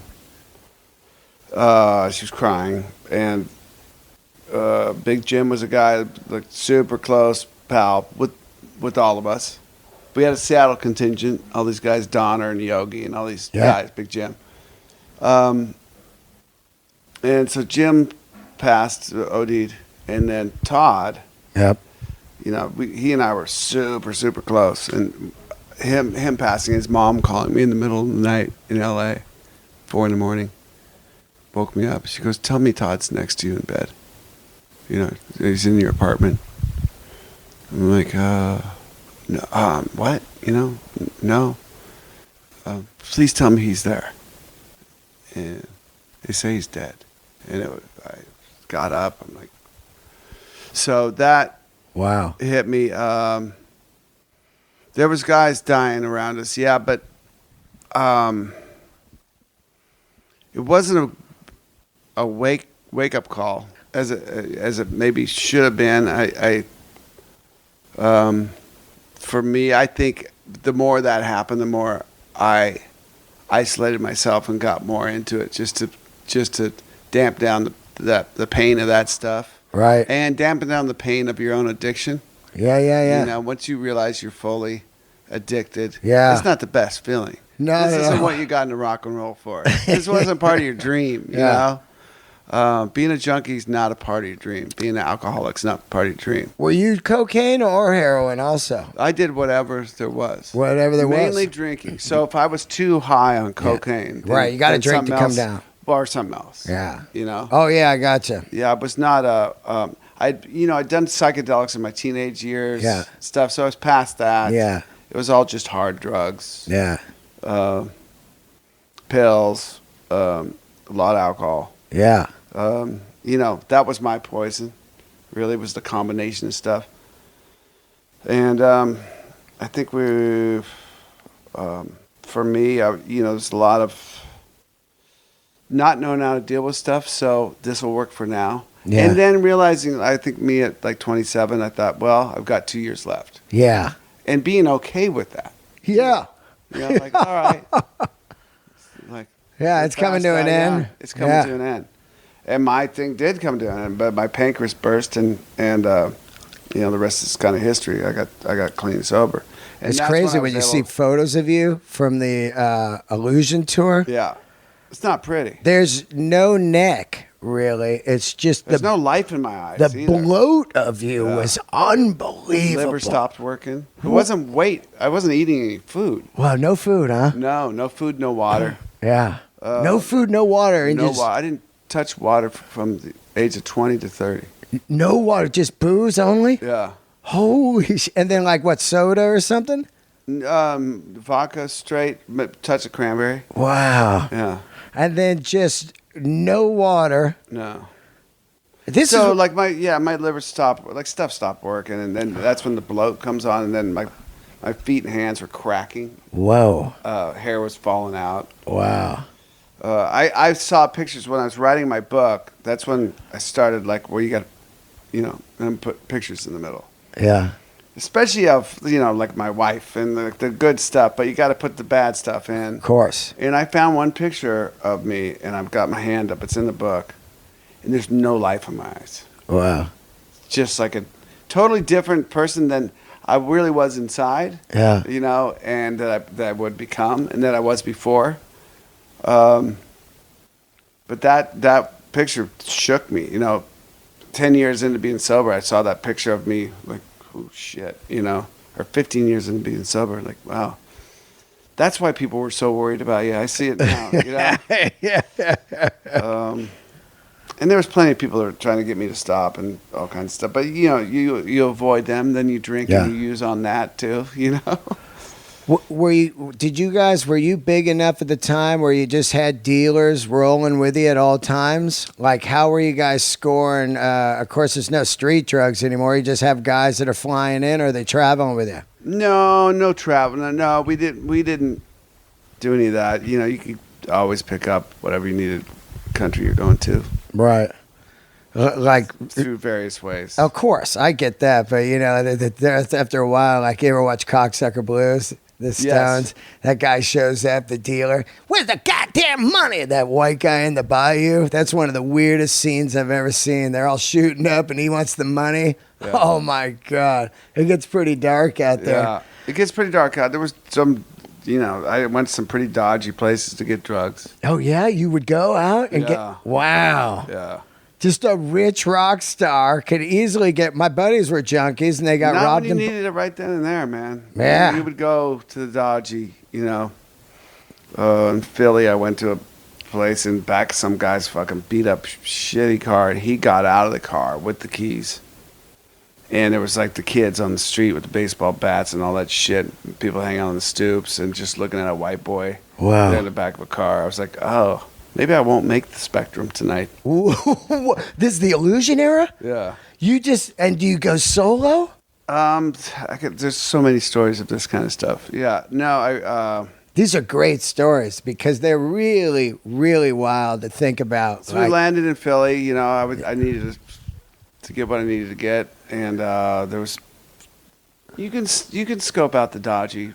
Oh yeah. What the places you need to go to. So there was like a pizza place down the street from the pizza place bar. Yeah. There it is. Yeah. Down the street from the hotel. I just got out of my car and went in there.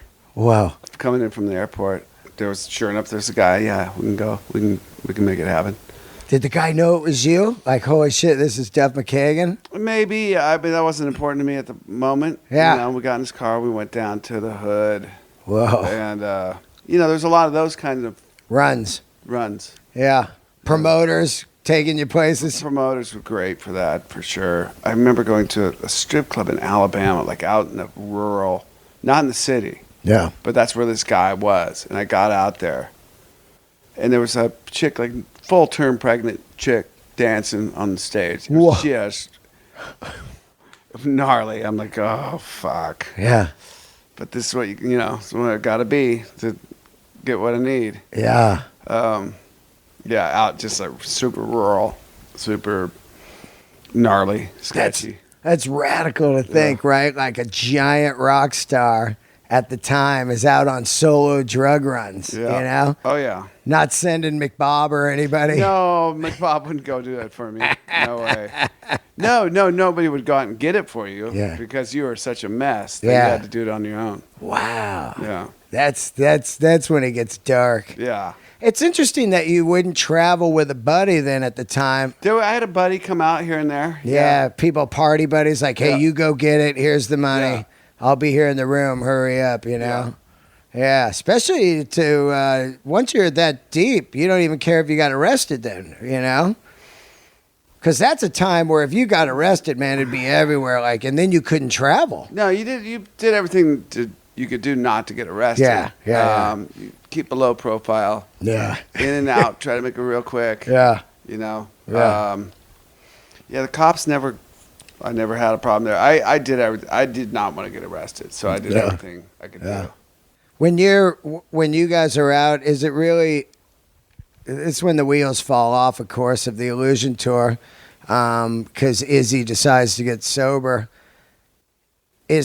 Are you looking at him like, oh, this guy's an outsider now? Because no, I was happy for him. He was really, really bad. He was bad. Worse than you, huh? He was worse than you. Yeah. Yeah, because I wasn't really that bad through Appetite and all that stuff at all. My shit really happened in Illusion. Something personally happened that just took me down a different road, and I started really upping my whole jam. And then once you up your jam, it's hard to bring it back down. So you just kind of stay. There was one thing that knocked you into that? There was one, man. Yeah. What was it? I'm going to tell you. Okay. Kind of wrote up around it in my book. But Gotcha. Yeah. I've said it once, and, I'm good with that. Yeah. I got it out of my system. Yeah. Didn't without blaming somebody else, really. Right, yeah. Because I'm the one who took the bull by the horns and went down that road. There's, I'm sure plenty of other avenues I could have gone. Yeah. Anyhow, Izzy got sober during, I think, the making of Illusions. Because he got... Was he go to a classic rehab or just does it? He got arrested. Oh. He pissed in the galley of a plane. Oh, that's right. I remember that. He got arrested in Phoenix, and they threw him in there, and he was jonesing and threw him in jail. He was jonesing, and that was his turning point. It's like, the guys he saw in jail and being jonesing in jail and all that stuff. And he turned it around. I don't know if he went to classic rehab. I don't remember. Wow. Is all. But he did. He got himself clean. He got a motorcycle.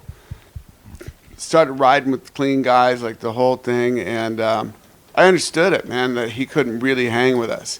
When he toured with us then, he stayed in different hotels, took a tour bus. Whoa. And I respected it. We all respected it. Nobody wanted him to go back to using it again because he was pretty bad, So, no, it wasn't. And when he decided to leave, there was no, probably could have picked a better time, but, he picked the time. And that was it. And we had to deal with it. And we, luckily we found Gilby in that short little period of time. A guy who was willing to learn all this stuff, kind of played similar style, and could go on the road. That's not everybody can do that. Yeah, just fit into that position. God. Yeah, and be cool with it. And at the time, the biggest band in the world, hands down. Gilby just kind of did the work that was in front of him and learned all the songs and didn't. He held this place down on the stage. He was great, and I didn't. But back to his, there was no ill feelings. Not to this day, Yeah. Respect the guy a ton. And you ever see him? I think I was talking to somebody. Oh, I think it was... wasn't he down there at the Pink Duck when... No, he wasn't there when we were doing the Walking Papers. No. Kushner told me a great story where you guys were out on tour in Velvet Revolver in, Italy, and a knock on the tour bus, and it was just him on a bicycle. Yeah. And he was riding a bike through, Europe. Yeah. And he goes, hey, I'll hang out with you guys. He just left the bike there locked up and got on the bus with you guys. Yeah. That was the first time he's seen him in years? Not maybe me personally, but Right. because we'd played with him at the beginning of Velvet Revolver. Oh, that's right. Yeah. Just to see what that was going to be like. Yeah. So he came out and played 6 shows with us. Kind of stayed with us for a while. Wow. That was fun. It's cool. But Izzy does that. He'll pop in and pop out, and he really kind of does his own thing, and I respect it all. Yeah. Yeah, absolutely. He's definitely the most mysterious man besides Axl. You know what I mean? You're like, you got to think about a guy who was in the biggest band ever, and you just don't see, during the negotiations or the band coming together, he was around for a minute, but that was the first time he was kind of around. I didn't even know he had an Instagram. All of a sudden, he's playing acoustic. He's like, hey, here I am. You're like, oh, shit, there he is, Last I heard from him, he lived in Indiana and had like a go-kart track. You always hear great stories. Yeah. He's got like a go-kart track, and he just chills. Yeah. Yeah, I hear those stories, too. I love rock and roll, man. Yeah. I recently read Slash said that he hated the whole Velvet Revolver time now that he looks at it. Dude, Yeah? I don't know. It could be fake news. I don't know. I was just reading. He's doing a lot of press right now because he's about to launch a record. But you feel like that? Or was it good times? Or was it just kind of... It was like the first record and doing all that stuff was good times. It turned. Yeah. It turned for sure. And it became pretty difficult. Yeah. A lot of things outside of our control, really, and... Luckily, I didn't go down the dark road again on that second record, but there was a lot of that going down. Oh, wow. Yeah. Oh, band-wise, actually. Just kind of, everywhere. Yeah. So it got tough, and but I don't look back at the whole thing as an awful experience. It was great. Like that first record, we went out and kicked some serious ass. Yeah. We had great songs, and it was good for all of us at the time. Yeah, man. I mean, you had some hits and a second life almost, Yeah. You guys going to do a record? I know everybody asks you that. You know what I mean? They do, don't they? They do. It's like, it's funny. It's an interesting world of like you do a record for yourself, but what is a record these days, as far as the industry and the landscape, it's so weird, right? I mean, you guys are you even on a record deal? There's no record deal, right? So you could potentially just do a record and sell it yourselves. How great would that be? Listen to you. You got it all figured out. Well, I mean, the amount of money you could make because you owned it all, Do you guys own Appetite now and stuff? Pretty fully, soon? Maybe in a couple of years. 35 years or something, yeah. But, I mean... it's such a weird game to do a record. Do you just do some songs or what? It's I love your smile right now. You're not going to answer that at all. Well, things feel good in the band. That's all I can say. That's great. Things are super positive. I never press anything. It's like I love just talking to you about it because these are questions, of course, I have. Slash said that Axl had a zillion songs. He does. Yeah. Yeah. And you know what was? I did want to bring this up. Slither went into the set list. Yeah. How did that come about? Does Axl wanted to play it? He just one day said, "Hey, I like Slither." I'd like to try Slither. Were you guys like, what? Yeah. Yeah. So we've added and subtracted a few songs throughout the time. The Glenn Campbell song, which I love playing. Yeah. But that you'd passed, and Axl said, "Can we do Wichita? Can you guys learn that song?" Yeah. So it was backstage before a gig one night in North Carolina. Yeah. It's just such a strange guitar-wise song. Yeah. And we played it, I think, maybe that night or the next night, and it's just kind of remained in our set list. It's a nice spot for him to breathe, and it's a cool showcase of his mid-range voice, I think. Yeah. It's great. Black Hole Sun, we started for obvious reasons. Of course. What else have we added cover-wise? We've always been a band that's done covers. Yeah, of course. Yeah, of course. There's a lot of covers in there. You think that, like, Was there any plan ever to go do the Appetite for the celebration with the box set, top to bottom? I mean, you guys play pretty much the whole record now, almost. Yeah. I haven't seen. I've seen you like 5 times on this run, and every time I go, I don't get My Michelle. Yeah, I'm like, God shit. damn it! Yeah. That's my favorite song on the record. It's funny. We played it a bunch. Yeah, oh yeah, you're just weaving in and out. Yeah. But was there a plan to do that? It's funny because remember when the box was coming out and the posters around, they're like, oh, here it comes. Original lineup now, because there's just no word, It's not original lineup, dude. It's just the box is coming out, People, they get in it. Yeah. Did you think of ever playing the record top to bottom? I thought for sure you were going to do that at the Troubadour. It was just going to come out. This is where it started, top to bottom, boom. That something like that could with this band, something like that could always happen. Right.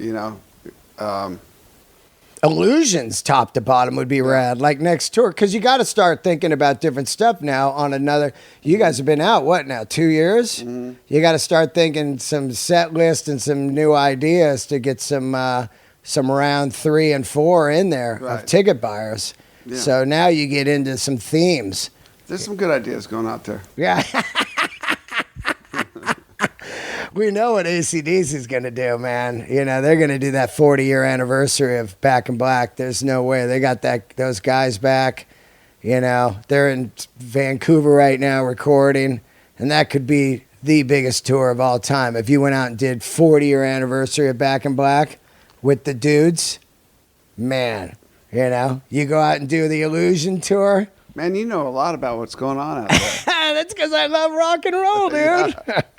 All right, I'm going to get out of your hair, dude. I'm just in the gym every day and do my nerdy stuff as a dad and go play loaded shows and stuff. Are you going to do some more loaded shows? Oh, we played the other night. I know, Seattle. It was fucking awesome. How great is that? Where'd you play? We played Slim's Last Chance on the outside. Yeah. And it sold out in like 5 minutes. And it was for this great cause, this thing. I have 2 daughters, and it's for this foundation. They built a house, and it's for these young girls who are in sex trafficking. Right. So it's funding their 800 number in this house and this foundation. And so all the guys in Loaded are kind of, real man dudes. Yeah. And we assented to do the show for sure. And it was great for us to get back together. And we rehearsed for 6 days, and everybody came in already knowing the shit. Super fun. But I don't know if we'll do more shows. I think there's plenty to do for me right now. What are you going to do? Because Slash is going to do Miles Kennedy's tour, like, real quick and stuff. Yeah. What are you going to do? There's other things for me to do. You're curious, aren't you? Hell yeah, dude. I'm talking to you, man. I love whenever I ask a question that you don't want to answer, you just kind of ball up. Do I? Yeah, you're like, you get a smile on your face like, next question. Next question, which is awesome. It's awesome. Yeah. Let me make sure I asked you everything here, because I just... You asked me a lot. I did. You know what? I mean, you got to understand, you guys are like... To me, it's like... For those of you listening, this was only supposed to be about the making of Illusions 1 and 2. Any plans for the Ritz concert to put out on DVD ever or whatever?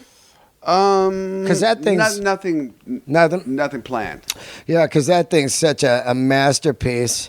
I pretty much asked all the stuff I wanted to ask, you know? Are you going to make this 3-hour conversation into, like, now do you edit this whole thing? Nah, dude, this is great. We had scrambled eggs. I met your pug dog. Yeah. And I got to do it at your house. And I can't thank you enough, for real, because I'll show you the rest of the house. Yeah, and I am a lunatic on Guns N' Roses, but it's because it's so monumental in my life what the band was and still is, and those Illusion records, I chant those out everywhere I go. People are like, "Yeah, Appetite." I go, "Yeah, man, I'm appetited out." I actually got appetited out about 2 years ago, and I was like, it's these records over here, man, are the the reason all those other bands are long gone and this band's in an arena still right now is Yeah, Sweet Child of Mine, and Paradise City and all that. But it was because they made these 2 records. Without those 2 records, they're out there, and no disrespect to any of the other bands, but they're tumbleweeds, and they're on those, super 5-10 band festivals, you know what I mean? Without those, because it took it to another, Yeah, maybe you're right. I believe it, and thank God you're still alive. Yeah. And I believe we ran into each other at the airport for a reason. Yeah. I think that my life's like that, Like I run into things and it's like they're keys to doors that get open. You're like, I found the key at JFK to part 2. Right. Well, thanks, man. And you're going to come to see Burr and I? See you. I can't wait. What is it, 29th? 28th. 28th. It's a Friday night. Okay. Do you want to come down and jam with us during the day? We got all the gear, and we'll play any songs you want. Do you guys just jam during the day? Yeah, we're going to have a full set of SIR gear there. Burr on drums, and come play and have dinner with us. Bring your wife. Okay. Bring your daughter. She Okay. can sing. Tell us what song, and we'll have her sing a song. I want to be your dog. Okay, we'll learn that one. Okay. And we'll all play during the day in the Forum. You played the Forum, right? GNR. How many times? It's a new forum. We played there 2 or 3 nights. I forget. Oh, on the last run. Yeah. Oh, yeah. That The was new Forum, Yeah, new Forum. Did you ever play back in the day? Yeah, we played. We played couple, 3 nights Illusion? there. Yeah. On Illusions. Yeah. Yeah, so you want to do that? Come jam with us? I'll come jam with It'd you. be great, Yeah. dude. We'll eat, have fun, and play rock and roll. Perfect. And some Zeppelin, whatever you want to play. Perfect. All right, guys. Thanks for tuning into an episode of Let There Be Talk. Are you guys going out before we head out? Going back out? GNR in May, We go right? out in November. Oh, November. Oh, where are you Yeah. going? We're going Jakarta, Manila, Hong Kong, Whoa. Taipei, That's. Abu Dhabi, I want Kuala Lumpur, I want to go out for a week with you guys. Johannesburg. Just a week run. Like on the Illusion when I was out with you guys for 2 weeks. I want to go out on that just to see that. Yeah, There's some job I can do for you, right? probably something out there. I can open up for you guys. Well, you wouldn't have to go out and score drugs for us. No. For sure. All right, guys. Thanks for tuning in to another episode of Let There Be Talk. There it is. It happened, part 2. Duff McKagan. Thank you, guys. I love you.